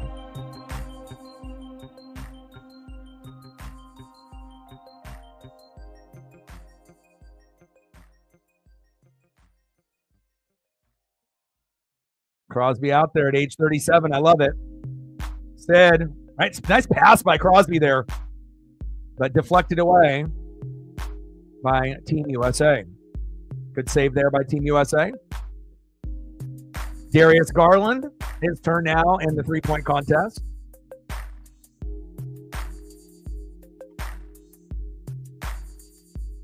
Doctor of Nerd Arts, Master of Geekdom. That's some high-level stuff there.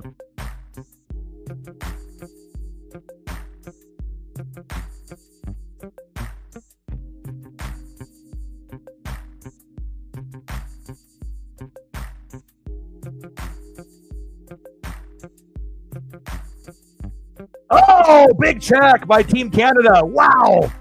Flattened him all the way on his back. Sam Bennett. Woo. McAvoy. A little wide left there.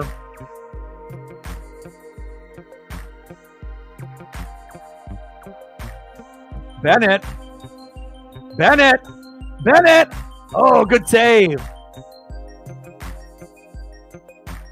Looked like if he would have set his teammate up for a one-timer, maybe he would have had better success. But good defense there by Team USA. Plus, if you have the puck, and you're on a fast break, how often are you going to have a one-on-one or a one-on-two? You got to be able to shoot your shot when you have it. 10 shots on goal for Team Canada, 9 for Team USA. Oh! And a good save by Team Canada. Oh, what did Hack say? What's going on with him? I've seen a few things about Pete Carroll with the Raiders, but I haven't seen anything about Hack lately. What is he up to? Final round score for Darius Garland, 19. That should be able to be beat as Buddy Hield is up next in three-point contest.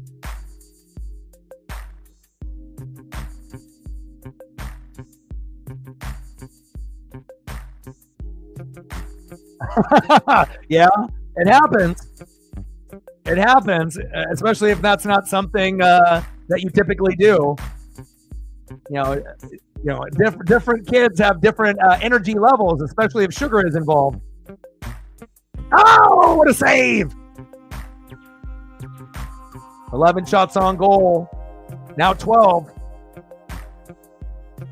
Nice pass! Wow. A cross ice pass like that with precision. It's one thing to do it in the NBA, cross court, a little bit easier, but imagine doing a pass from one side of the ice to the other perfectly with defenders right there. That was beautiful. Too bad it couldn't lead to anything yet. But I see you, Team Canada.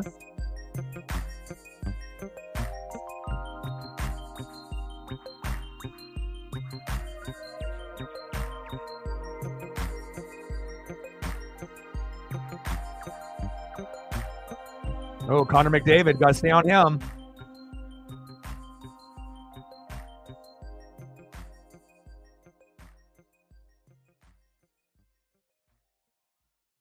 Uh-oh. Oh, great 2-on-2 opportunity there. Hughes. Yeah, he needs a teammate to be able to pass the puck to. Come on, Austin, show me. Here's Matthews. Nice pass. Nothing there. Good defense there by Team Canada. Yeah, it's very sharp for Bennington.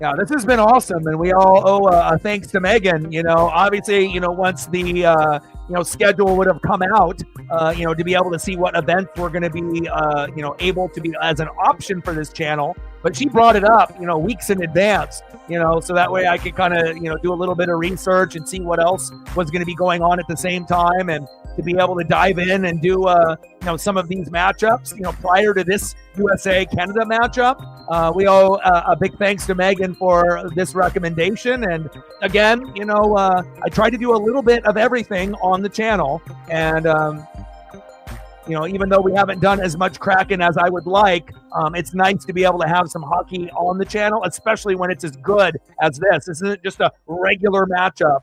This is going to be a memorable one for years to come. So kudos to you for the recommendation, and it definitely hasn't disappointed one bit.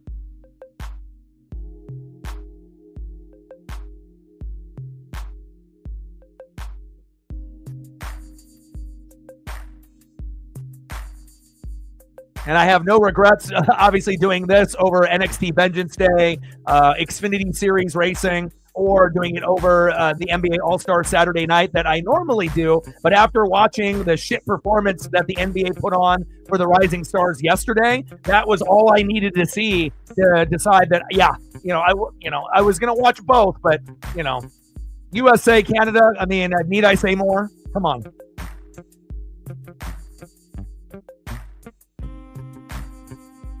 And even though I am watching, what's going on here on NBA All-Star Saturday night, doesn't even compare. It's like, well, we're watching an event right now that's 10 out of 10. So far in the NBA All-Star Saturday night, it's been like a 5. Let's be honest. It really hasn't been very good yet. Now, the dunk contest, it'll probably get ramped up a little bit, but it seems like it's been very flat as far as an event. Not a whole lot of excitement from the crowd. It kind of feels like, an exhibition, and that's bad. When, something like the Harlem Globetrotters would maybe be more entertaining than what the NBA is putting out right now. That is a problem. No problem. Thanks to you. Salute to you. Yeah, it's always fun to be able to watch with each other, And again, I can't make everyone happy on the channel. There's going to be some people that wanted me to do NXT Vengeance Day. Some people that maybe wanted me to do more NASCAR races and whatnot. Maybe wanted me to do more NBA. But, I can't cater to everyone, but I'm going to try my damn best to cater to as many people as I can. So, but also I want to make sure we're putting out the best event or trying to put out the best stream and the best event for that day.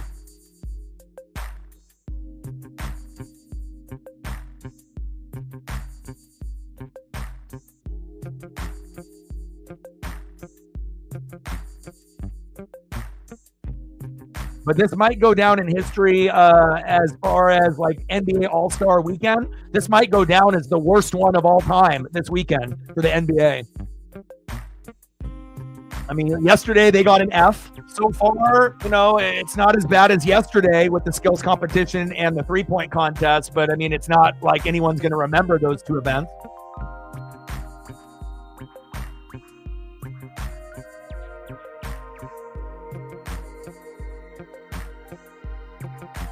Nice. I saw that Shohei Ohtani was pitching and getting some reps in and whatnot.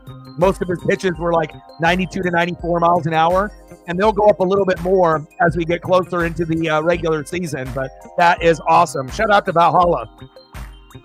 Big Dodger fan like my dad.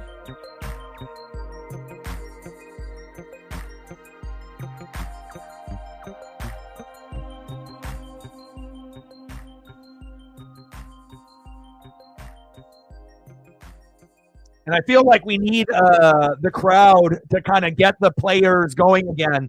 Again, the crowd and that energy, the first 9 seconds, it definitely carried over. But, just like in anything, right, sometimes in hockey, you kind of get in a little bit of a lull where you're just kind of going through the motions. And sometimes you see that in, sports, where you see it in the NBA, you see it in the MLB, where, people, are just kind of going through the motions. And, is there a sense of urgency? Is the crowd into it? Or are they kind of like, just drinking some beer and eating? Like, we need to get that intensity ramped back up. And obviously you can do that by great passing, great hitting, obviously, getting another goal, through the net to get the crowd going. But a big check or a big fight could definitely spark that energy, from the crowd. And hopefully we can get something big to happen here in the last 10 minutes of the second period.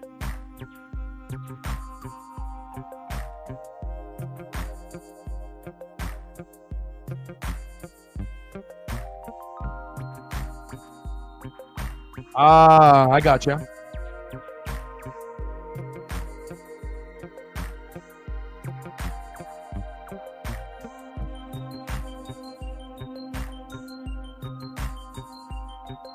Yeah. Family time is always important.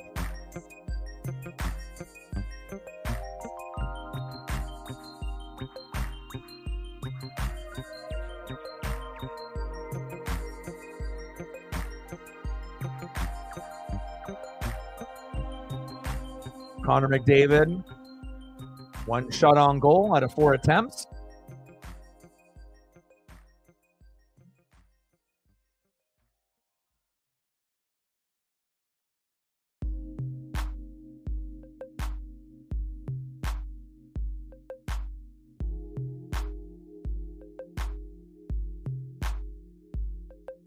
So Tyler Hero won the 3-point contest.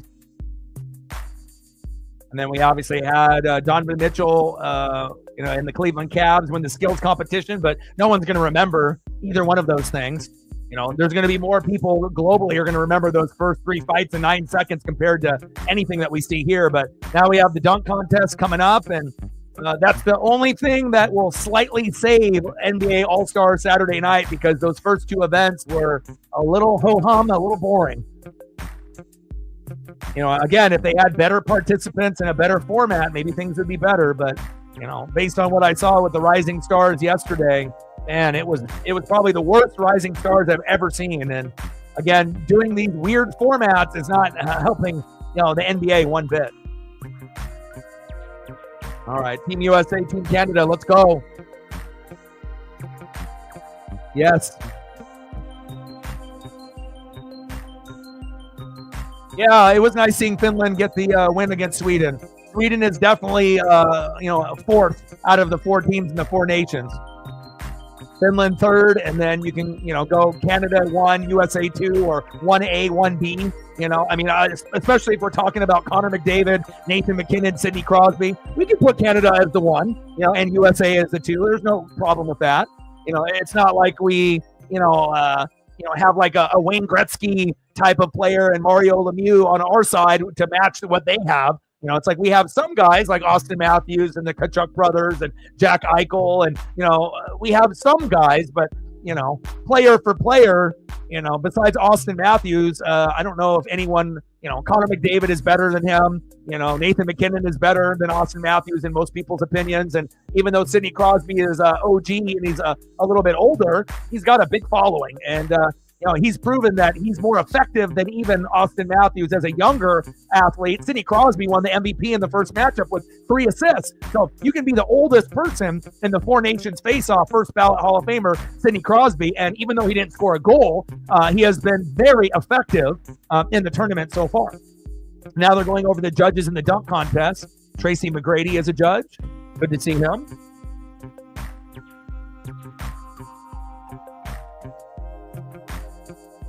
Yeah, great to be able to have 2 legends and icons come into the game together, and they may end up leaving together with Sidney Crosby and Alexander Ovechkin. And Ovechkin is getting close to breaking Wayne Gretzky's all-time goal record, and there's a lot of records that are going to be matched or surpassed, and pretty cool to be able to see those 2 guys come in at the same time around 03, and they might end up leaving the game around the same time. And of course, one might play a little bit longer than the other, but they're both going to be first ballot Hall of Famers. 2-on-1. Oh, big check into the boards. Good job by Team USA to get back on D. That could have been a nightmare.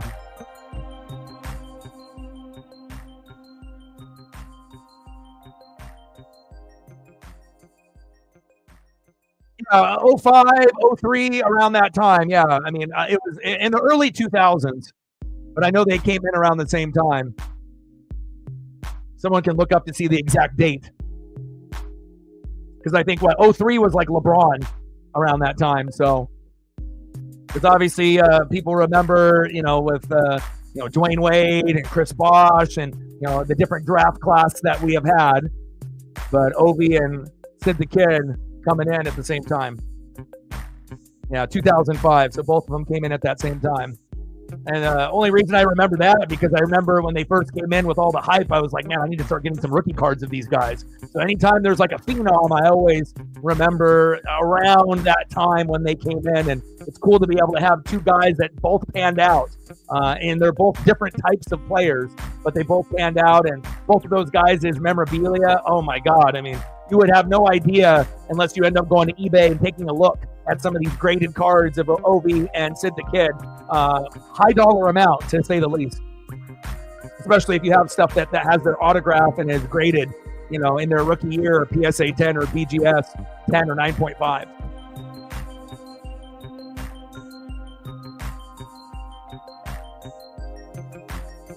You can look it up on Google.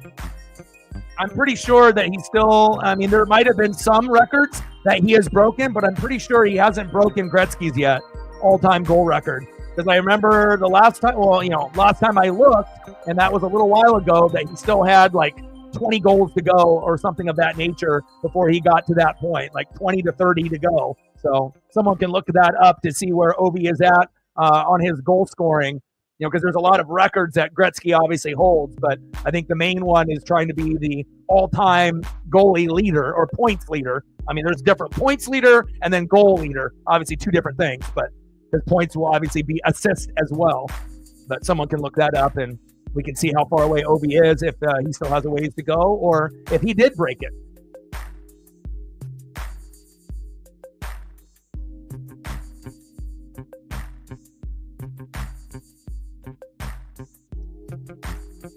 Yeah, like I said, I looked it up, a few weeks back, and he was still, 20 to 30 away at that time, and that was weeks ago. So if you look it up now, so 12 away. So he's getting close. He's getting close. And is that for points or is that for goals? 12 away from the all-time goal record or 12 away from the all-time points record?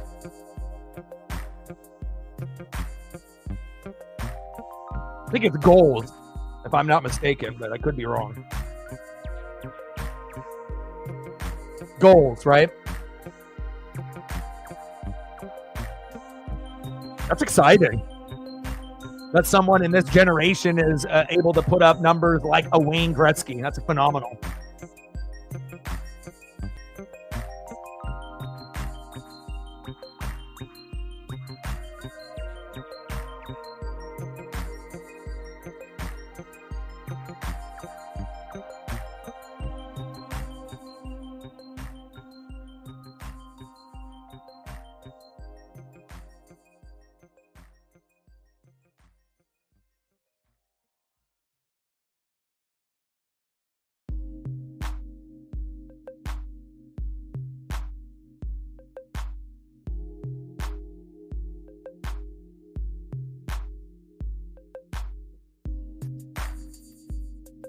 Entertaining to watch, to say the least. Him and Sid the Kid.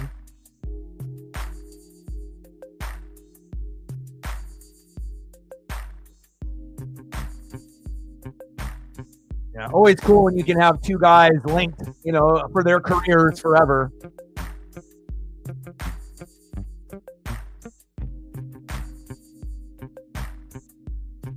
All right, dunk contest is about to start.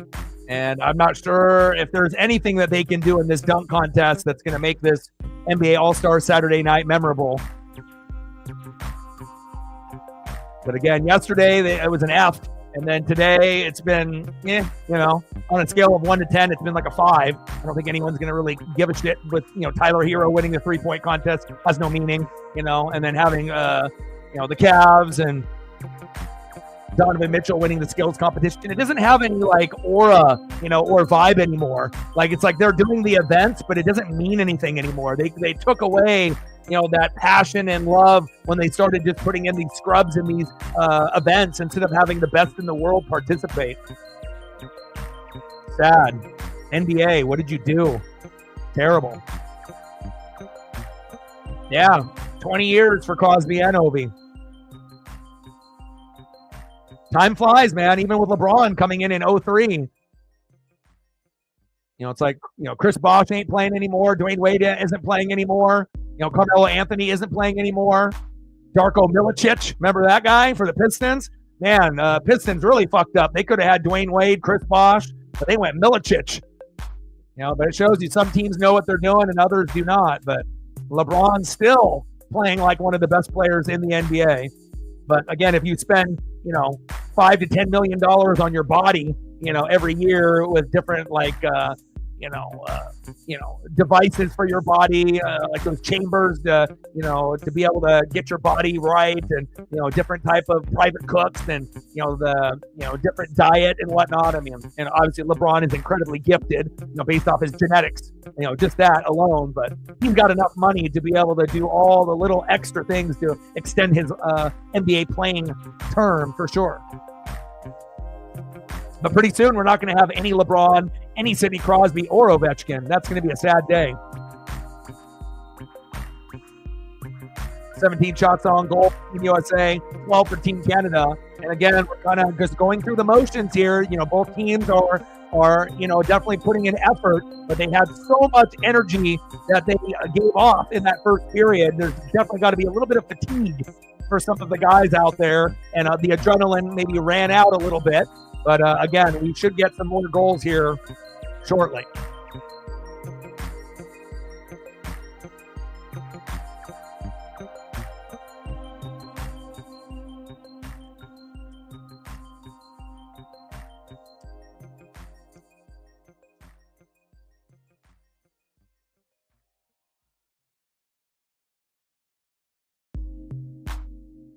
Got about 7 minutes to go here in the second period.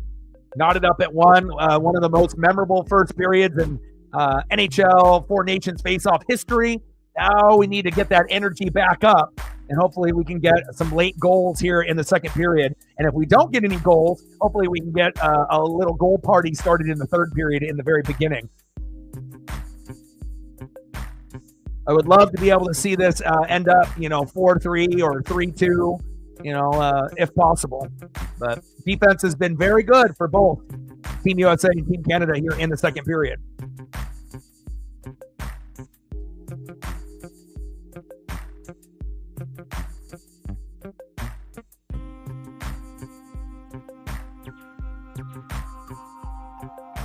Yeah.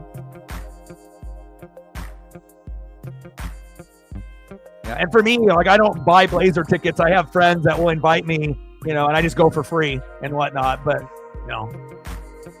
But again, if you live in Washington and, Seattle obviously is no longer there, it's not like a lot of those fans. I mean, some of them, like Captain, might be an OKC fan and just, but for a lot of y'all, of kind of boycotting the NBA or just not having any interest. Fuck, I don't blame you. If I lived in Seattle and I lived in Washington and I was a hardcore Sonic fan with Schrempf and Kemp and Gary Payton, fuck no, I wouldn't be a fan of any team. I wouldn't care, until the Sonics come back. And even when they come back, it's not going to be the same, but they will, get people interested. Obviously, those first couple of years, they will get some of the OG fans back, but there's also going to be some OG fans that will never come back based on what happened. Big goal by Team USA! Woo! Let's go! Hell yeah! I told y'all, sometimes you just got to speak it into existence, right? We need some goals here in the end of the second period, and now it's time for Team Canada to respond. Dylan Larkin, assisted by Matt Boldy. 2-1, Team USA. USA, USA, USA. There we go. Hell yeah. And Team Canada, there's a very good possibility that they're going to respond here. At least I'm hoping. I want it to be a very good, close, competitive matchup. There we go.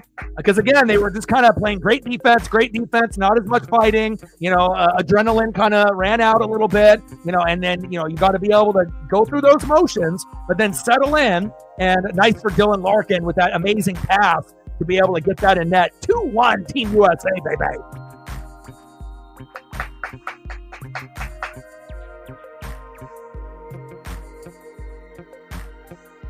All right, Team Canada, respond.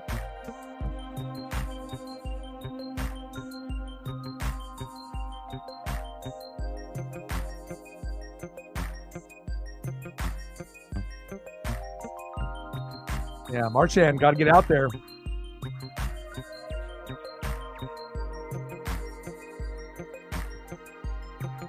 There we go. Marchand 1-on-4.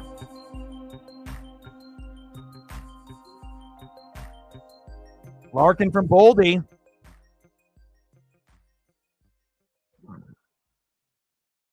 I'm so happy that they finally got another goal. Even if it was Team Canada that scored, it was, we were needing another goal. You got already everyone hooked into this matchup, and we don't want to have it just be 1-1 until we go into overtime.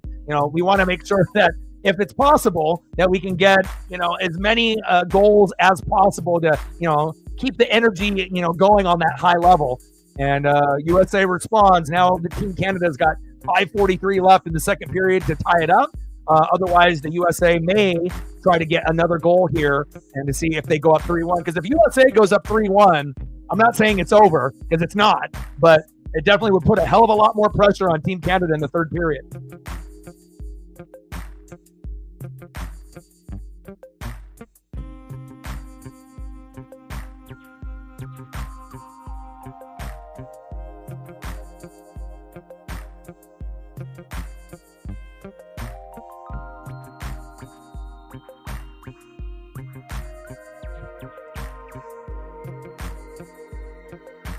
Nice job by Jesse Love winning the Xfinity Series.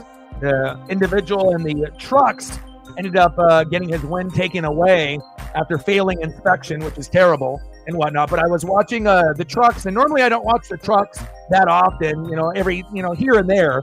But it's kind of cool when you end up seeing some females that, everyone remembers Danica Patrick, but she's no longer, racing in the Xfinity or the Cup Series. She's retired. But they, have a female that's running in the trucks. And it's cool to be able to see, certain females, get into racing, even though it might be more of a male-dominated sport. But every once in a while, every few years, you'll see a female in the, Xfinity Series, or, typically they'll start off in the trucks first or something on a lower level before they move their way up. But she did pretty good. She got into not necessarily a wreck, but spun out early in the trucks. And then kind of towards the end of the race, she was as high as 10th. And obviously she didn't finish that high, but it was still kind of cool to be able to see a female out there with all the men and all the boys out there. And she was definitely holding her own. Oh, Arca, the one that was on this morning. Ugh. Arca is some terrible shit, though. I'll do trucks for Craftsman. I'll do Xfinity Series, and I'll do Cup Series. But, yeah, I won't be doing no Arca, though. Yeah, Frankie is awesome. If you saw on my Twitter/X, I actually posted an interview, and he had an amazing finish. He finished like 10th or 11th last night. And again, he's still trying to prove that he's not like a child actor, that he actually can drive. And I would not be shocked if Frankie Muniz, if he ends up going from trucks to Xfinity, once he proves himself, and I hope he has a great trucks career, and then goes to Xfinity, and then maybe one day we'll see Frankie in the NASCAR Cup Series if he keeps getting better and better. But he can drive, and the cool thing is that he loves it. You can hear the passion that he has in the interview. Like, I've seen a lot of drivers do interviews, and his interview last night was one of the best driver interviews I've ever heard, and that's why I had to repost it and like it on my feed. It's just cool to see a child actor from Malcolm in the Middle, actually turn into a pro driver. And I know there are some drivers there that still give him shit, that think that he can't drive, but he's definitely proven the haters and the doubters that, hey, I can do this. And hopefully he ends up getting a win this year in the trucks to kind of, prove the doubters and the haters wrong. Very cool. One of the coolest stories in the truck series, besides getting some of those females that are moving up the ranks as well. All right, we got less than 5 minutes to go here. Team USA up 2-1 on Team Canada. Yes, at 39, yeah.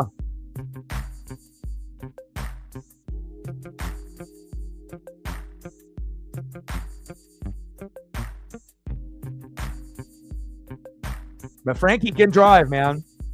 And watching the trucks is a lot different than watching Xfinity or the NASCAR Cup Series, just based on, nice save, just based on the aerodynamics, of the trucks when they're going around, especially like a super speedway, lots of wrecks. And again, when you watch the Daytona 500, you're going to get wrecks on the last lap every single race. And there was a big wreck on the last lap in the trucks where it involved like half of the, trucks that were remaining, a big wreck, obviously in the Xfinity. And tomorrow in the early afternoon, I expect to have a huge fucking wreck in the NASCAR Cup Series for the Daytona 500. Can't wait. And hopefully Napa know-how and my boy Chase Elliott can, feed off the momentum of winning at Bowman Gray, and he can win at the Daytona 500. But he's not really a super speedway type of master. There's certain guys like, that aren't as good as some of the others at that. Like, you can be elite on other tracks, but sometimes when you get those super speedways, there's different specialists that are better than others.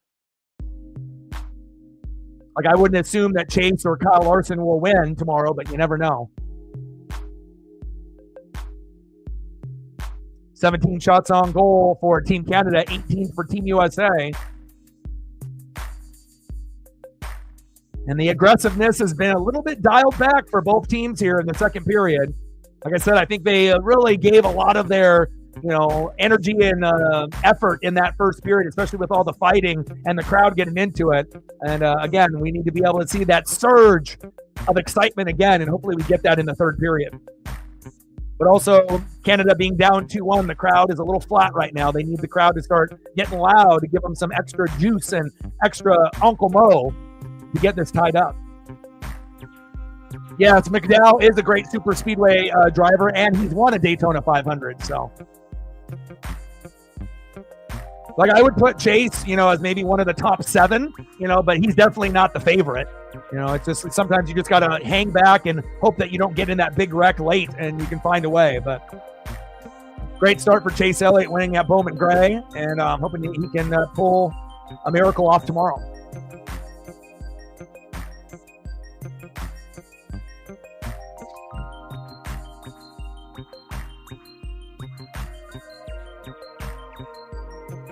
McAvoy with 4 big hits. Less than 2 minutes to go here in the second period. Team USA up 2-1. Canada pressing a little bit. Team USA putting on the pressure. Oh, good checks on the boards.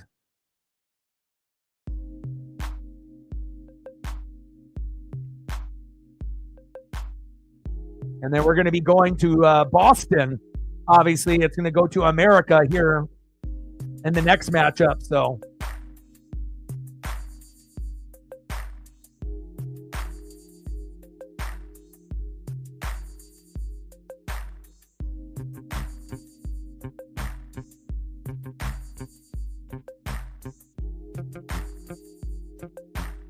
oh, deflection there. You could definitely tell some of the players lost the puck. They were looking for it. They're like, where did it go? A minute and a half left.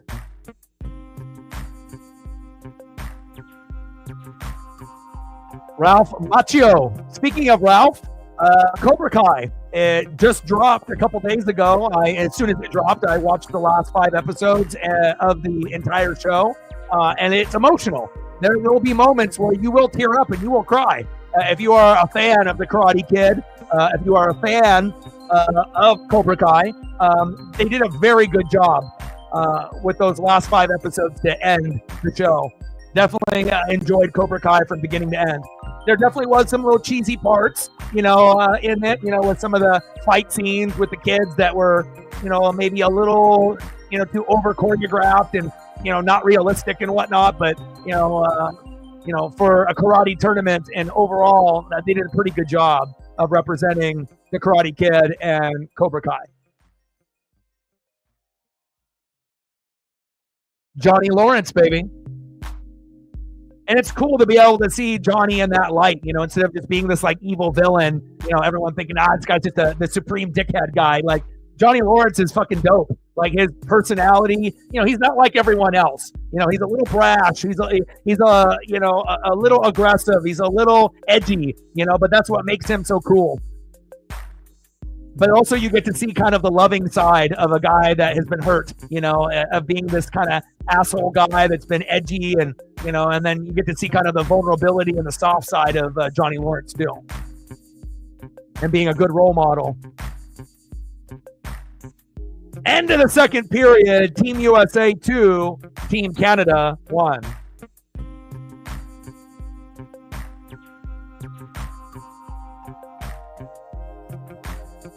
All right, what do we want to do for photos? Reflect, Megan? Anything that you guys want to be able to see photo-wise?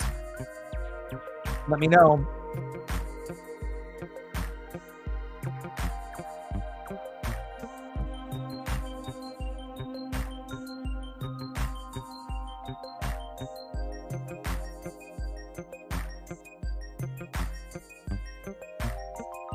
All right, Mac McClung, back-to-back champ, 2023, 2024 Slam Dunk champion. He's going for the three-peat, like the Kansas City Chiefs were.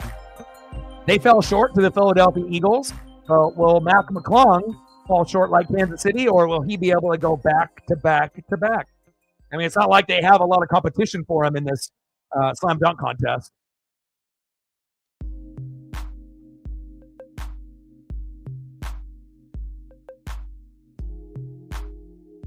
Oh, they're bringing out a car. He's going to jump over a car like Dwight Howard.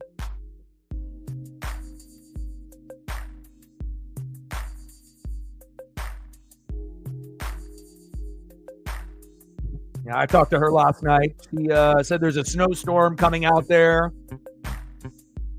And her and Colton were going to do a Harry Potter marathon starting from yesterday and then today and then the following day. So sounds like a lot of areas in the Midwest and the East Coast are going to be getting some blizzards. All right, they got like a Kia or whatever. They got some vehicle that they're coming out here with. Let me see what's going on here. All right, let me turn down the volume on this temporarily. Get the volume up on this dunk contest because this is really the only thing that's must-see TV is Mac McClung in the whole All-Star Saturday night. All right, McClung is attempting to jump over a Kia and dunk it here. I mean, is he trying to jump over the Kia and land inside the car? Is it like on a drop top? Like he can dunk it and land and sit inside the car? I don't think the car doesn't have a drop top on it. That would be crazy. Like he jumps like to dunk it and then he like lands perfectly in the seat. That would be insane, but this does not have a drop top on it. He's just going to try to jump over the car. Cole in the building. What's good?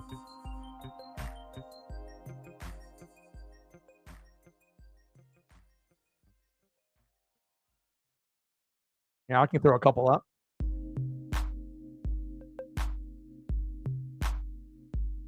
And we're at 20, 80 to go.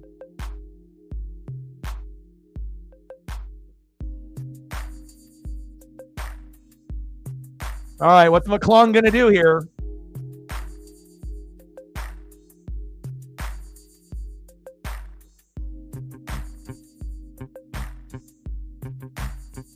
McClung? Oh, wow. He's trying to do something crazy. Whoa. McClung is trying to tear the house down. This is like the only thing that'll be memorable from this whole All-Star Saturday night, huh? If he can do it.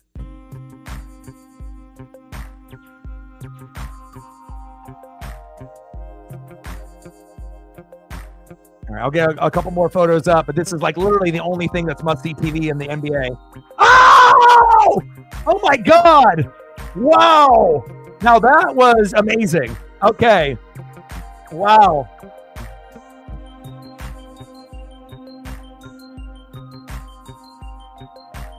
Oh my God.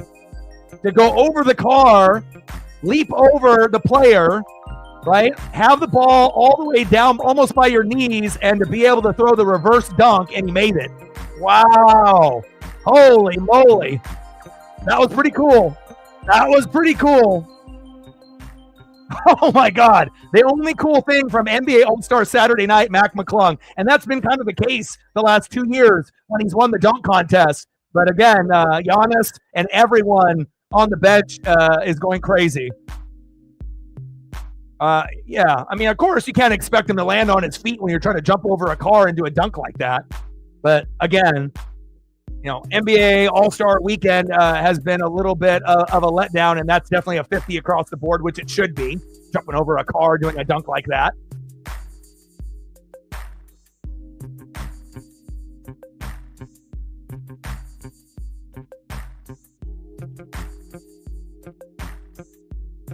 Yeah, because again, you know, skills competition and three-point competition and dunk participants, depending on who it is. But again, McClung is really the only one that can do things like this, you know, and he's done it last year where he won, the year before. It's like too bad we couldn't have had like an Aaron Gordon, Zach LaVine, Mac McClung. Like if you ended up having those three, you know, they're like, look at these individuals, Castle, Jackson Jr., Bazelis, like who are these guys? That's the problem with the dunk contest. Like you end up getting like one guy that is kind of well known, and then you get like three like scrubs, you know. And even McClung isn't like a famous player. The only reason that people know of him is because of the dunk contest. Yeah, for real. White Men Can't Jump. Wesley Snipes. Woody Harrelson. Great movie. I was thinking about like trying to go and watch some like old school movies back from the 80s and 90s. Yeah, White Man Can't Jump is a good one. Little Rosie Perez, Wesley Snipes, Woody Harrelson. But I have been on this kind of Simon Pegg thing where I want to watch Shaun of the Dead. Like, I haven't watched Shaun of the Dead, and I do like zombie stuff. I am watching Walking Dead right now from the beginning, The Blacklist from the very beginning, as well as Shameless from the very beginning. So I got those 3 shows in my rotation right now. But I have really wanted to watch Shaun of the Dead. I have it on DVD, so I could always throw it into the PS2 that I have here in the studio as like my throwback system. That and my Nintendo 64, but Shaun of the Dead, man, I've been itching to watch it.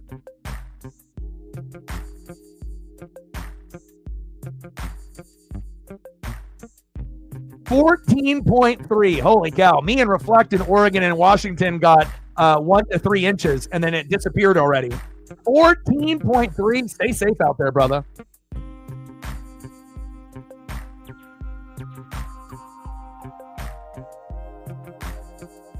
It's a great movie of comedy and horror put together. And it's not really like horror, you know, obviously it's like a zombie movie. It's not like it's going to be like Poltergeist or something that's like super like scary or like, you know, psychological thriller, you know, but I think they did a great job with the cast.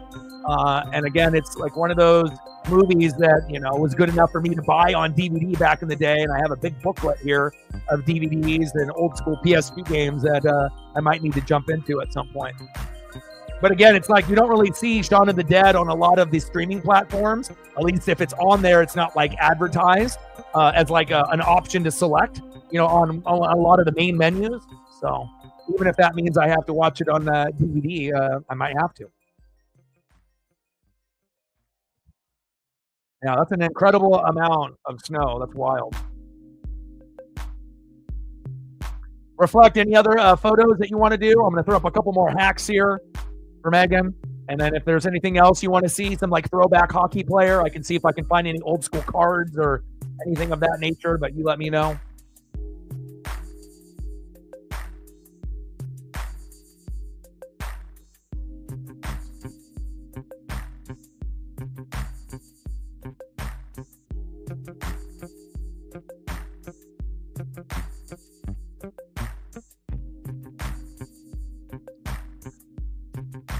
All right, gonna delete some of these, make some more room.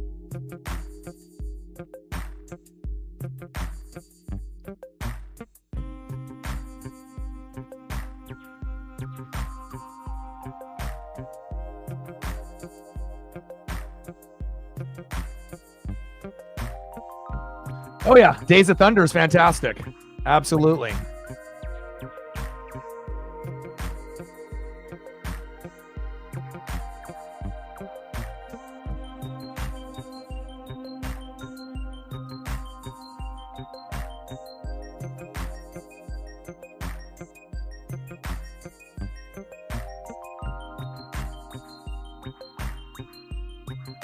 Yeah.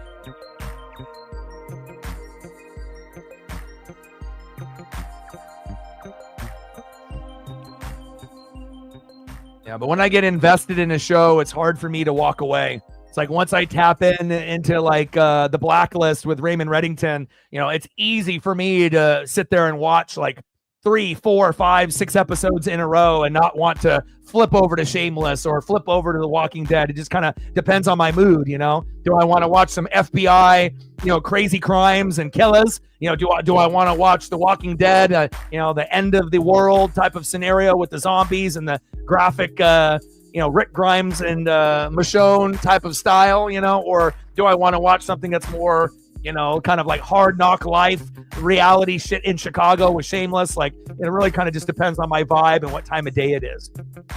All right, now we have another participant here in the dunk contest that no one knows who he is.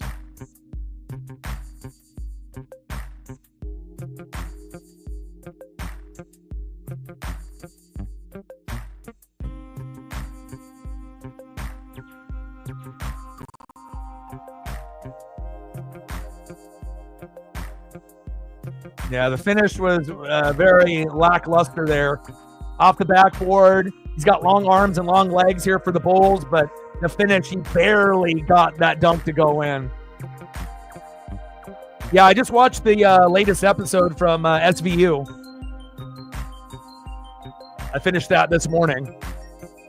And I just got done with Dexter Original Sin. I highly recommend, if you have the opportunity to watch it, it's much better than the sequel of Dexter. Original Sin with the different actors, they did a fantastic job. It's a 10 out of 10. It's very, very good. Much better than the reboot of Dexter that came out after the original. I think that one was kind of shitty, but Dexter Original Sin is amazing. And hopefully they come back with a season 2 and they do at least 3 or 4 or 5 seasons of it, because they should. It's worth it. And also Severance is very, very good on Apple Plus. It's a kind of a psychological sci-fi, type of show, which is very, very good with Adam Scott in it and a few others. Very, very good.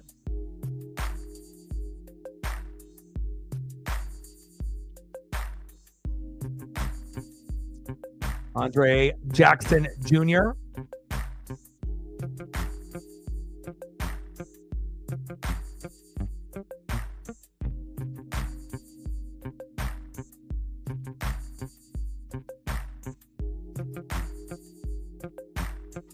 Yeah, I think with, for me, everyone's got a different type of personality on what they like and whatnot. But I think that,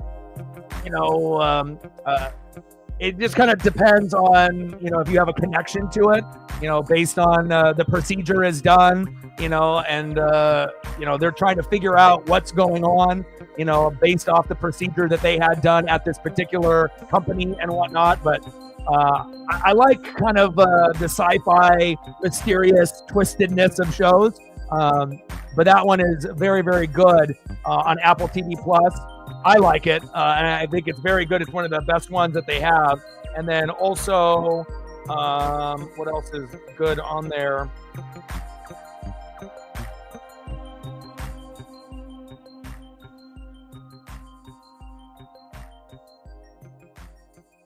And Silo is very good too. I highly recommend that one. Those are really, there's other shows that are on there, but Apple TV Plus is very good at sci-fi. But Silo and Severance are my 2 favorites. And the new season of Severance just dropped a few weeks back. And then I finished Silo. They just dropped that as well. And I finished that one. So, but those would be, if you have access to Apple TV Plus, those would be the 2 that I would recommend.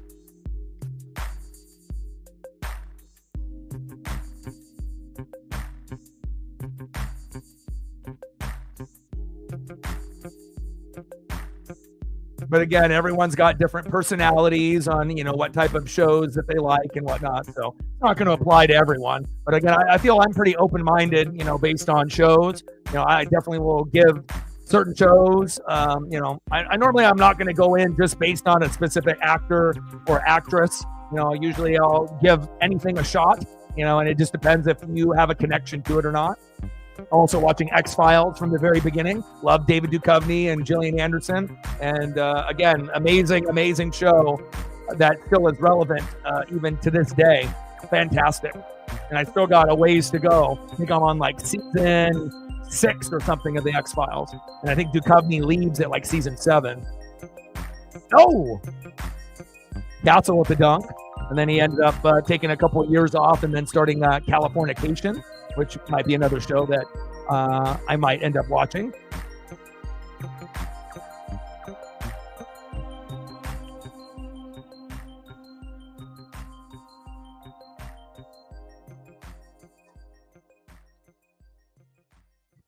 All right, I need to go grab myself a water here. Give me 1 sec.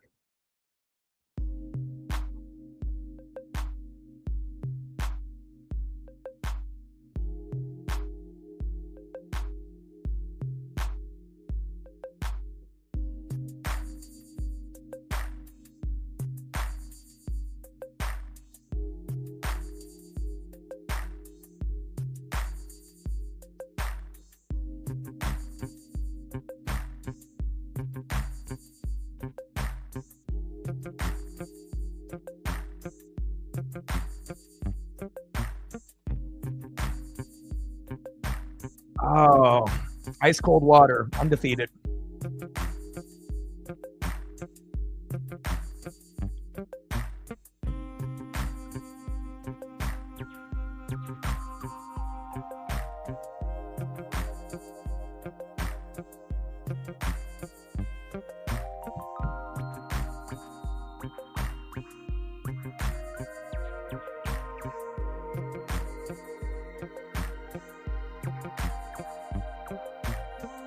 All right, now we got Mac McClung with another dunk attempt.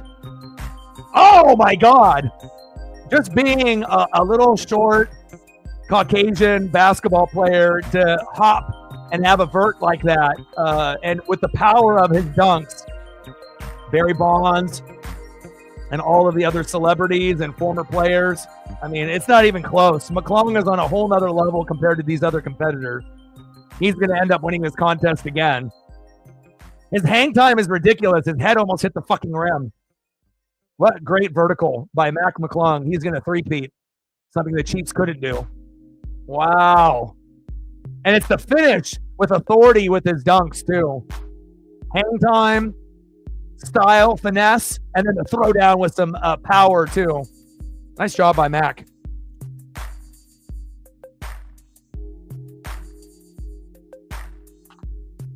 Oh, delicious.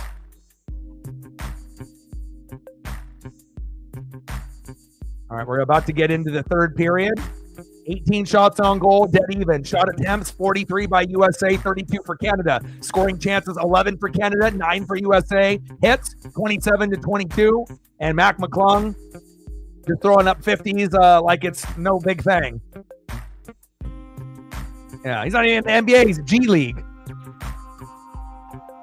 So now we're going to get Castle and McClung, and at least Castle can throw down dunks with authority like McClung, but McClung has got a little bit more creativity, and then now we're into the third period. So give me 1 sec here. Now let's get the audio back up for the third period. Let's go Team Canada. Let's see a little bit of a comeback here. Let's go, baby.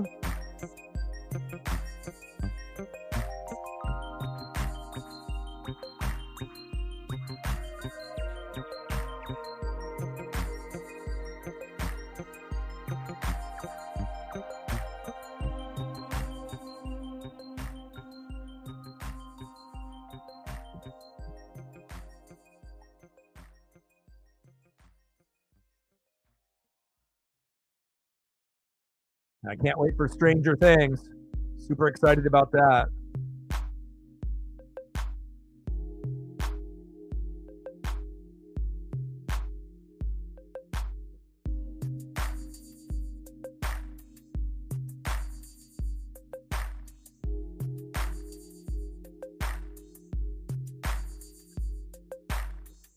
Maka out tonight, and that would have been a huge advantage for Team Canada with their amazing roster. But we'll see if we get anything here from McKinnon, Crosby, and company. Connor McDavid, 1-on-3. Has to pump the brakes, though. Wait for some teammates to come and help him.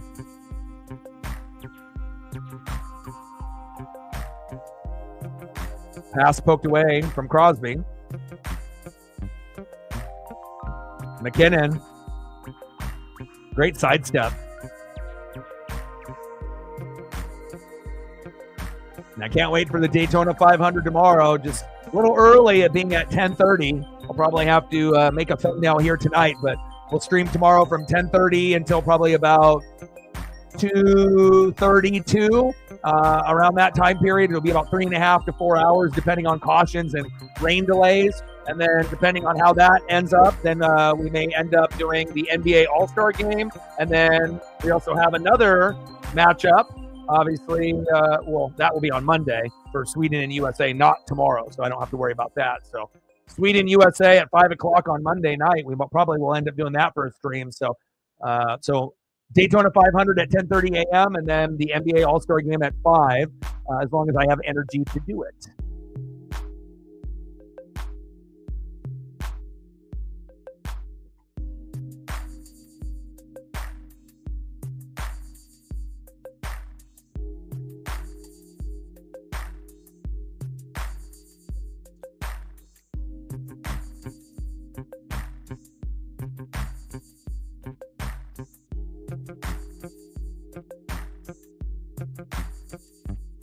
I spent my Valentine's Day with Paisley Pup. I had a great day yesterday. You know, some of us are single, some of us, are not and whatnot. But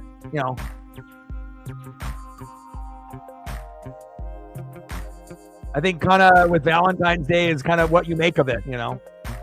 There's no need to, feel sorry for yourself if you don't have a boyfriend, girlfriend, or a husband or a wife. You know, you make the best of every situation that you have. And I had a great time, lots of exercise. Me and Paisley went on many adventures, and we got to, get in the snow for a couple days. So may have not been a typical romantic dinner with a partner type of Valentine's Day, but, that didn't bother me one bit. You create your own happiness. But I had a great one. Every day with Paisley is a great day in my book. Good pass there by Team Canada. Another good pass. Poked away by Team USA.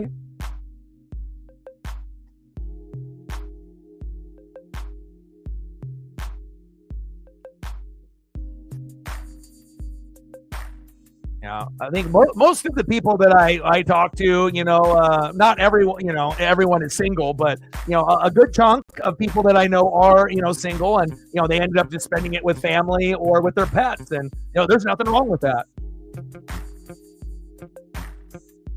Family made some chocolate chip cookies last night, had a late dinner, lots of traveling outside in the snow.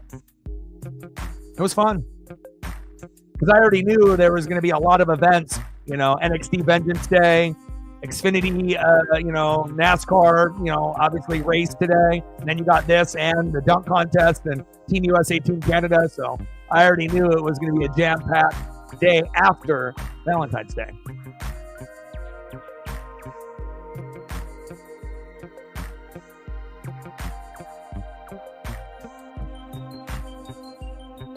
And plus, I think some of us, if we had a choice and if distance wasn't an issue, that a lot of us that are single would have maybe had an opportunity to have a romantic Valentine's dinner, but the person that we like may not live in the same city or state that we live in. And I know I'm not the only one. So, sometimes, being single is a choice, but also too, sometimes the people that we actually would want to be a boyfriend, girlfriend, or to have a dinner with in that situation don't live near us. So there's no way that you can do that, unless you do like a virtual dinner, through the phone or whatnot, but it's definitely not the same than being side by side having a dinner together. And I know a lot of us are probably in that same kind of boat as well. So nothing wrong with being single, baby.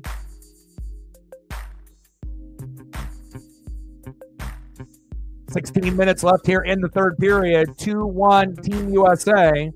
We'll see if the Kachuk brothers can impose their will, or if we can get Connor McDavid, Nathan McKinnon, and Sidney Crosby to tie this matchup up. Oh, Castle! Wow, that was a good one. Castle with the throwdown. That was a 50. That was definitely a Mac McClung, and he's clapping for him. That was a nice dunk by Castle. The best dunk that I've seen by someone not named Mac McClung. Off the backboard, through the hoop, catches it through the legs, and with authority. That was a beautiful dunk. MSU in the building. What's good?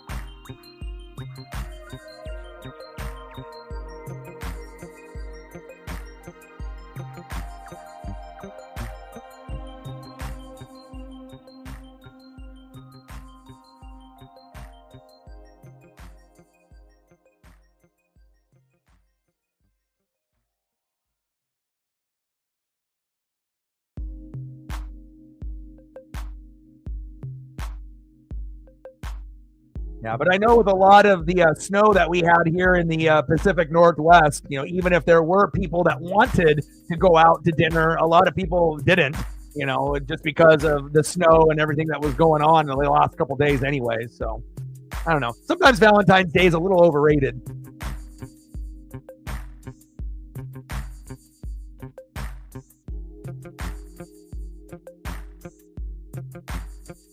I kind of feel like that and 4th of July. Like sometimes 4th of July, can be an amazing experience. But I think sometimes it's like if you have too high of expectations for certain holidays, that sometimes it can, be a letdown.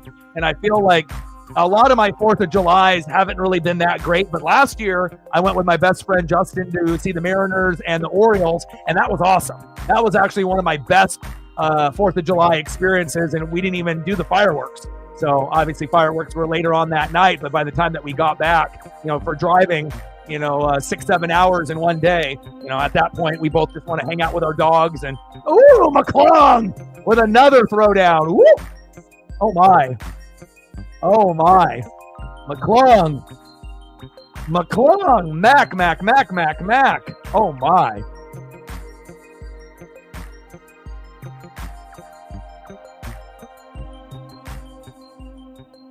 Mac McClung.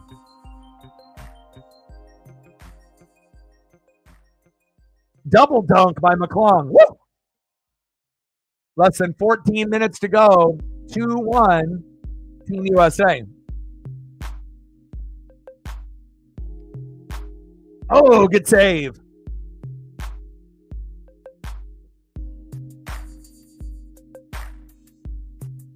The most entertaining thing about All-Star Saturday night is right now. And we got less than 14 minutes to go here in the third period. Let's see if Canada can tie it up. 50s across the board for McClung again.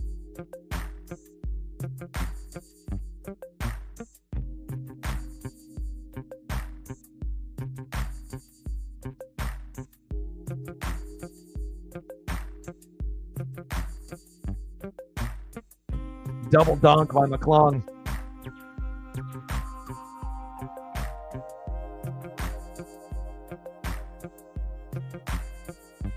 "21 shots on goal by Canada, 19 for Team USA. And we'll see if Castle can come up with some creativity and power with his dunk to catch up to Mac. And we'll see if Canada can get another goal here to tie it up, because we want this to be, it would be great to be able to see an overtime matchup, have it go 2-2 or 3-3 and then go into OT and, winner wins 4-3 or 3-2. But it's been a little tough for Canada after the first period.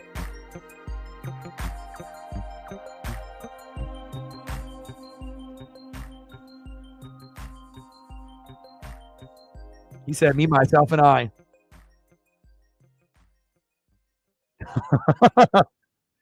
Castle. He went behind the back, and he dunked it.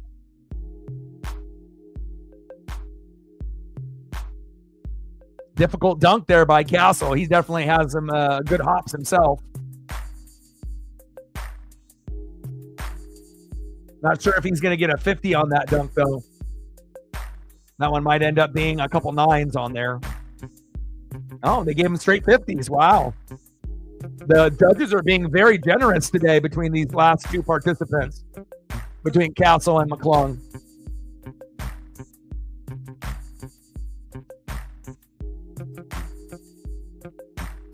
When you first wrote the comment, I was wondering what the follow-up was going to be. I knew there was going to be a follow-up comment after that from you, so I had to wait to see what you said. All right, McClung, he needs 49.7 to win, so he just needs a 50, and almost every dunk that McClung does in the last 3 years has been a 50. So let's see if he can get a 50 here, and he'll be a 3-time champ, something that the Chiefs were not able to accomplish.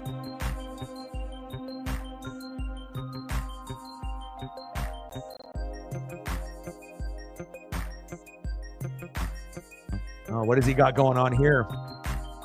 Wembanyama and a lot of the other NBA stars on the sideline, intrigued on what's going to happen here.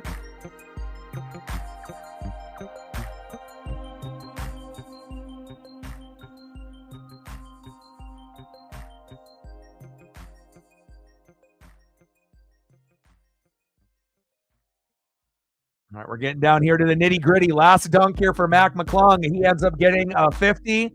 He's going to be a 3-time champ. Let's see what he has in store here. McClung. Ooh.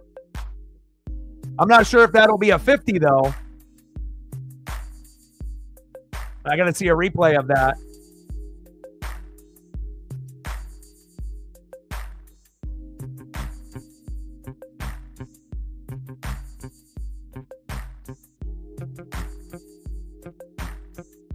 He goes up. Oh, he hit the bottom of the rim and then threw it down. I mean, there's a big leap right there. I'm not sure if it was a 50, though.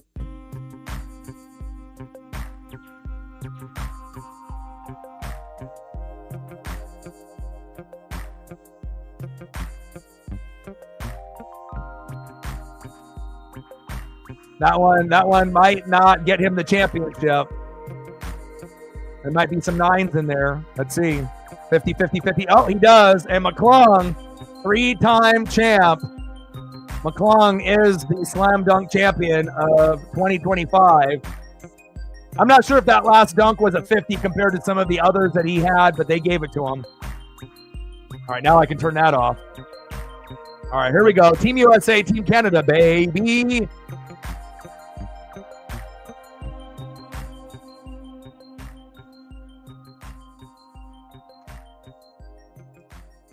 Like, sub, donate, comment, share. If you haven't smashed that like button yet, please do. Help us try to get to 20 if we haven't hit that number already. I haven't checked in a while. Where are we at? We are at 19. We need one more person. So if you are in the room and haven't smashed that like button, there we go. We got to 20.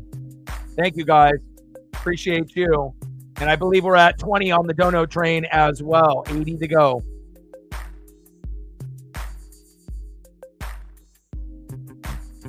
Less than 12 minutes to go. 2-1 Team USA.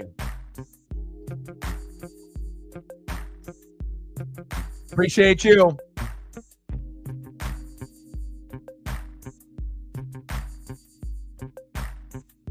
STL, appreciate you.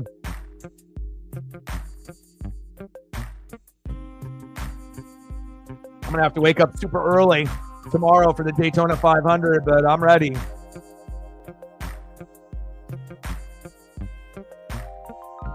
.10:30 start, super early.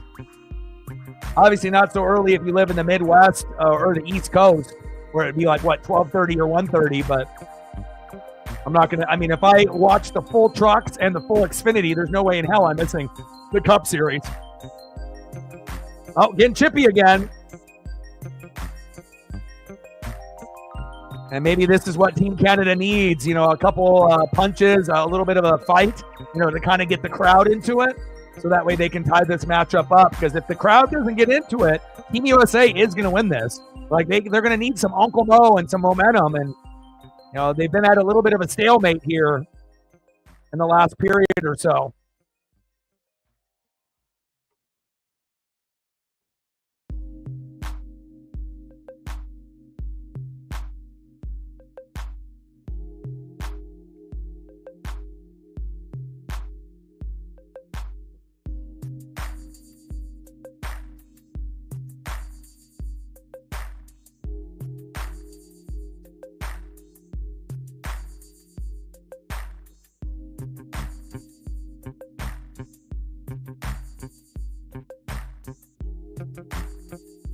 Matthew, Brady, Eichel.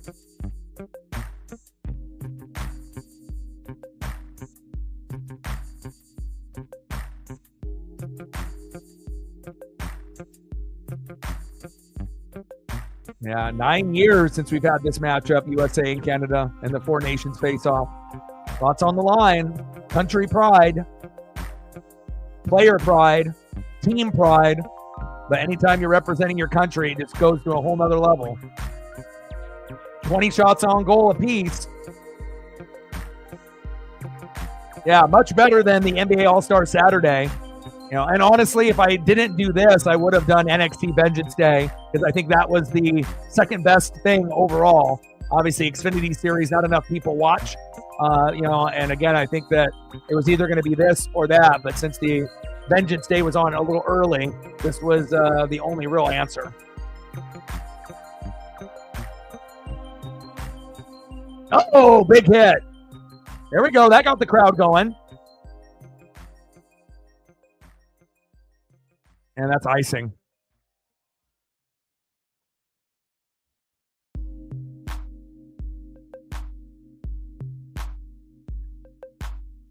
Any predictions for the Daytona 500 tomorrow? STL, who's your prediction tomorrow? Natman, you got a prediction tomorrow for Daytona 500? I think last time I saw it, Blaney was the money line front runner. I think Chase was like 5th or 6th, based on who they think. But again, it could end up being a random person that you have no idea. Not every elite driver is good at the super speedway track, so.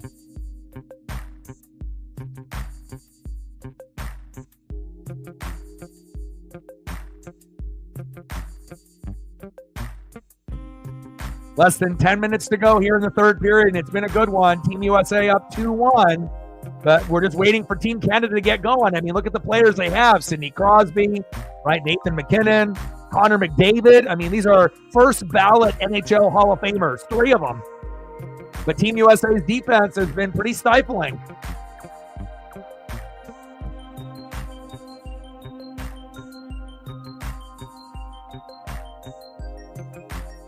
Now the crowd is starting to get into it to give Team Canada a little bit of a lift, a little bit of a boost. Yeah, I'm wanting Napa know-how. I mean, every thumb that I do for NASCAR this year will have Chase on it, so I have to represent. I got a huge Napa Racing, sign that they have in the pits. I got one here in the studio on my wall. And hopefully one day I'll be able to get like a jumpsuit. I can wear it on stream.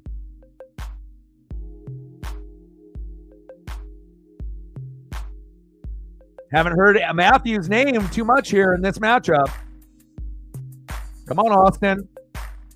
And again, if USA scores another goal, based on how the flow of the game has been, pretty high probability that it's over. But we have seen teams, score back-to-back goals in a matter of seconds. So anything is possible. You just got to get that first one in and to see where the momentum takes that team.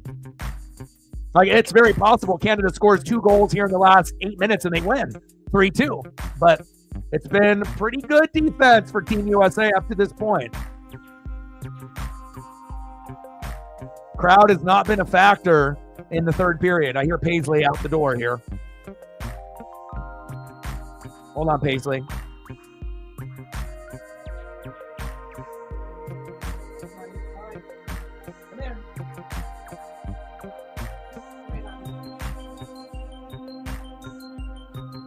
All right, Paisley.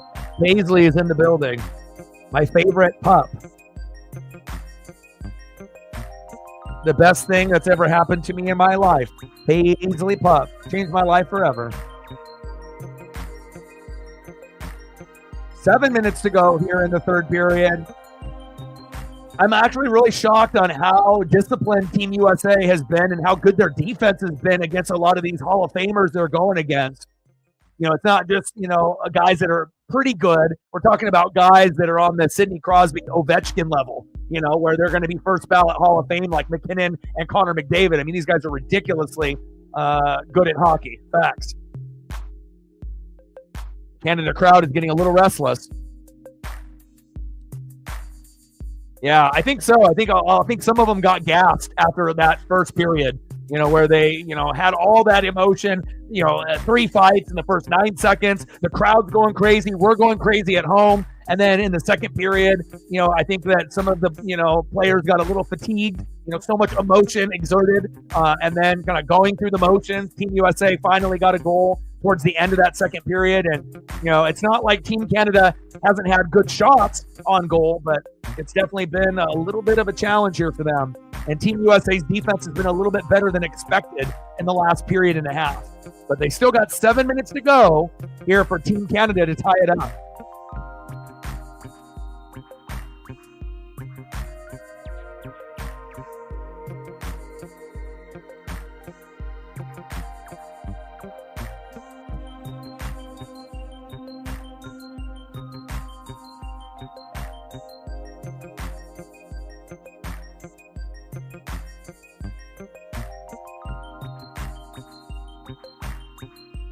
He said, I was the gas man. I didn't work at a gas station. Hey, yeah, you know, stuff like that happens, man. So the real question is not that you're the gas man, right? And we're not talking Texaco or Chevron, right? Do you remember what you ate before the date?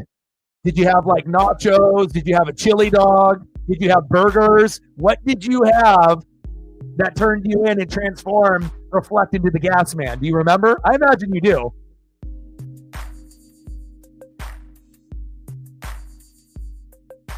Yeah, and plus you already know there's going to be a lot of wrecks. You know, there always is. Track position, you got to have obviously a good pit crew, a good spotter.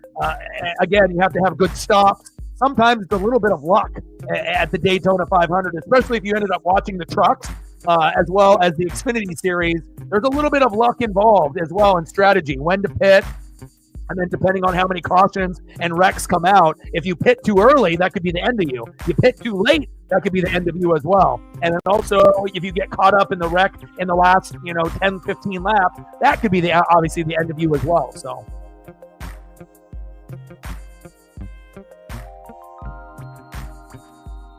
yeah. He said it's a fart party and everyone's invited.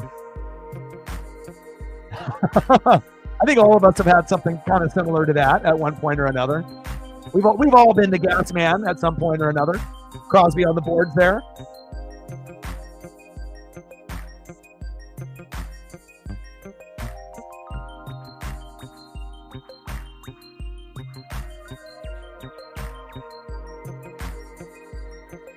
No, Hughes took it away. The Canadian crowd is getting super restless. You can tell they haven't really been able to cheer here for a period and a half. I mean, they're on the cusp of wanting to, but again, the players haven't really given them, something to kind of get that energy out. There hasn't really been any big checks. There hasn't been any fights, and maybe having an enforcer, lay a big check or get into a fight. Obviously, you don't want to have the Team USA get in a power play because you're down a goal, but you need something to kind of spark this Team Canada in the last 6 minutes. Otherwise, Team USA is going to, advance to the championship game and be the front runner to win this whole thing.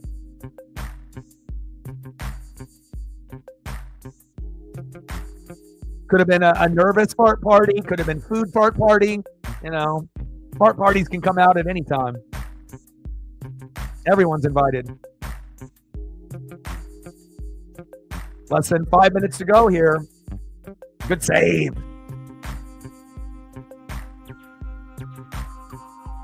McDavid. Good defense there by Team USA. I'm very impressed. I didn't think Team USA's defense was going to be this good tonight. Shocking. And I think a lot of fans that are rooting for Team Canada a little shocked that the offense with Connor McDavid, Nathan McKinnon, and Sidney Crosby has only been able to put up one goal so far against this Team USA. We did end up winning 6-1 the previous matchup, but let's be honest, Finland and Sweden are not on the same level as USA and Canada, player for player. Now the Canada crowd, there it is. There we go. I'm hearing them now. Here we go. Good pass. Oh! They had a player fall down. That could have been a money opportunity.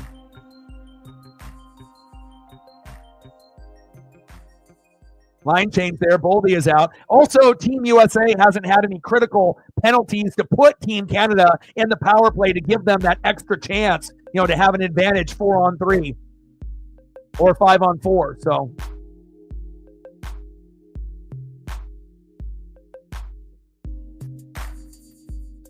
wow, defense is just phenomenal.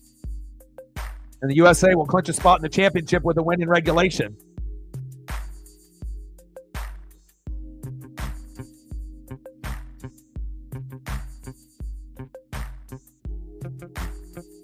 Eichel, he needs help. No one's there.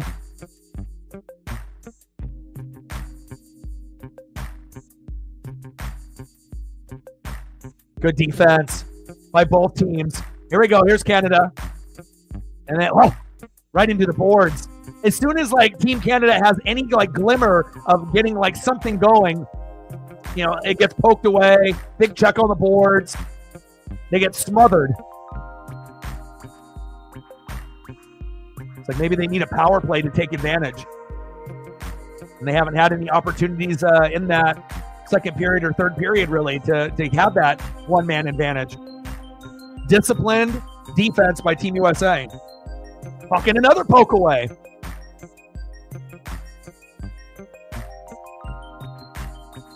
Under 3.5 to go. Less than 3 to go.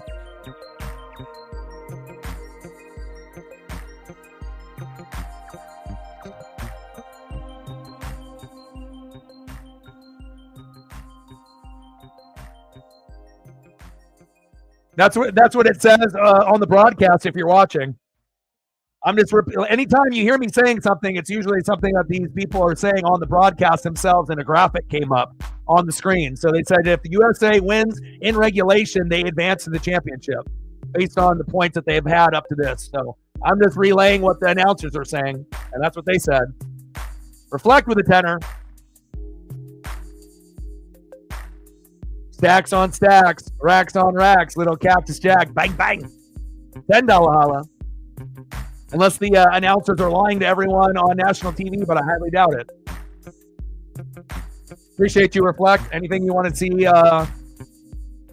for your dono, we can always do a little Breaking Bad at the very end or anything else that you're wanting. 2:54 left in the third period. 2-1 Team USA.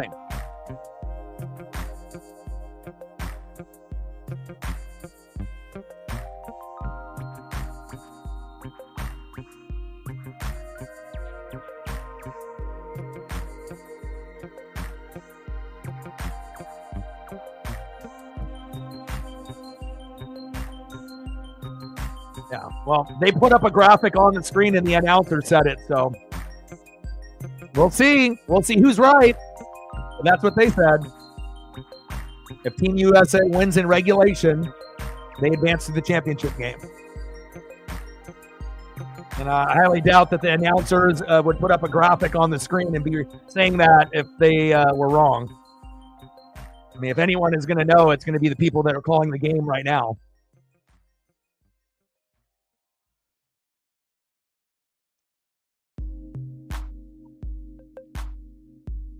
.254 left before Team USA advances to the championship.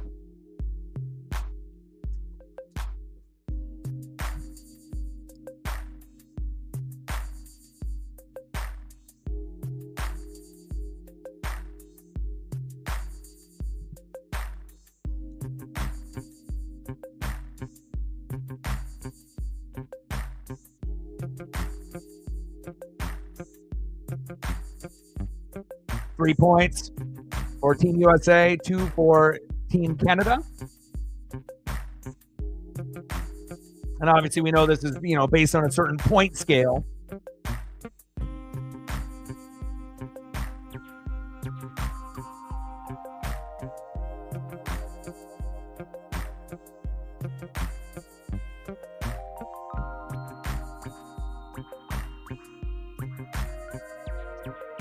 .224 left in the third period.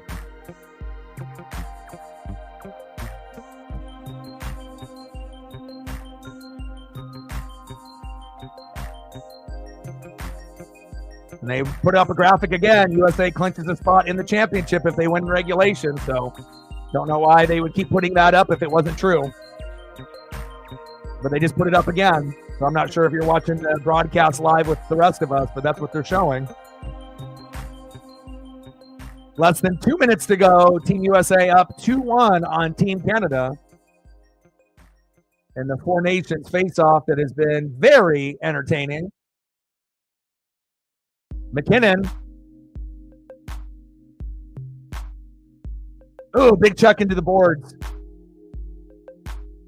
Empty net. They just emptied it now with 2 minutes to go. Last opportunity here for Team Canada.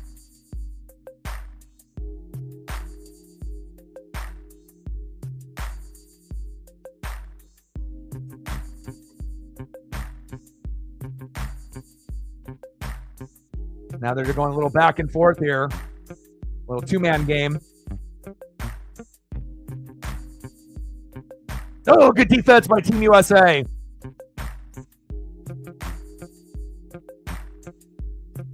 Minute 30 to go. Go Team USA. Yeah, baby! Woo! USA! USA! USA! Let's go! Let's go! Guenzel, baby! Sorry, Megan. Sorry, Lauren. It's not Canada's day today, baby. It's USA! USA! USA! Let's go! Let's go! That's what I'm talking about, baby. Woo! Yes, sir. Now USA is winning. That's what I'm talking about.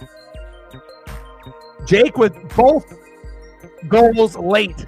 One in the first period, and obviously Larkin in the second, and then Jake again in the third. Let's go. That's what I'm talking about.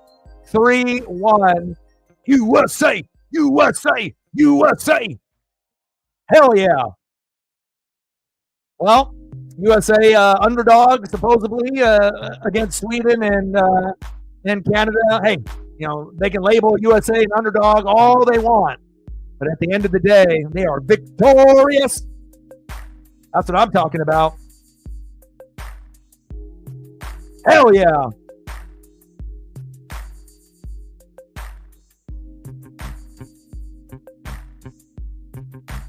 We're getting down here to the nitty gritty. And the Canada fans booing, as expected.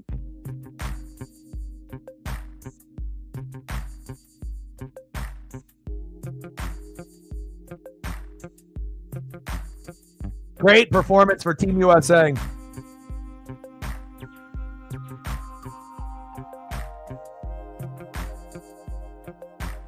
Big win in Canada. Big win.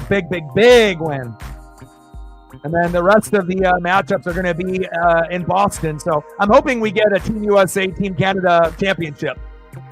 And it'll be interesting to see how the crowd is in that matchup in Boston. Judah, you going? You going to the TD Garden, Judah, to watch Team USA and possibly Team Canada in the championship?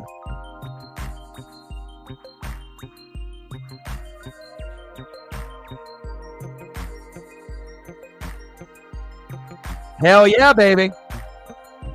Oh, yeah.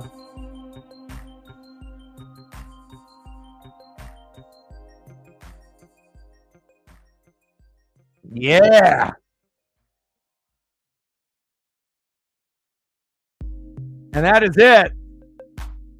Final score in the Four Nations Face-Off round robin. Team USA 3, Team Canada 1. Yeah, I was about to say, I know that it's super expensive. Oh, wow. What a great Saturday. What a great Saturday, man. NXT Vengeance Day, Xfinity Series, NBA All-Star Saturday night with Mac McClung, three-peating as dunk champion, and the best part, Team USA clinching a spot in the championship game on Thursday at 5 o'clock Pacific, and we will be doing a live stream for that. But who will we be playing? Team USA with 6 points, Canada and Finland and Sweden with 2 apiece. Top 2 teams advance to the championship, and whoever gets the most will play against Team USA on Thursday. Woo! Let's go! Let's go! USA! USA! USA! Hell yeah. That's what I'm talking about.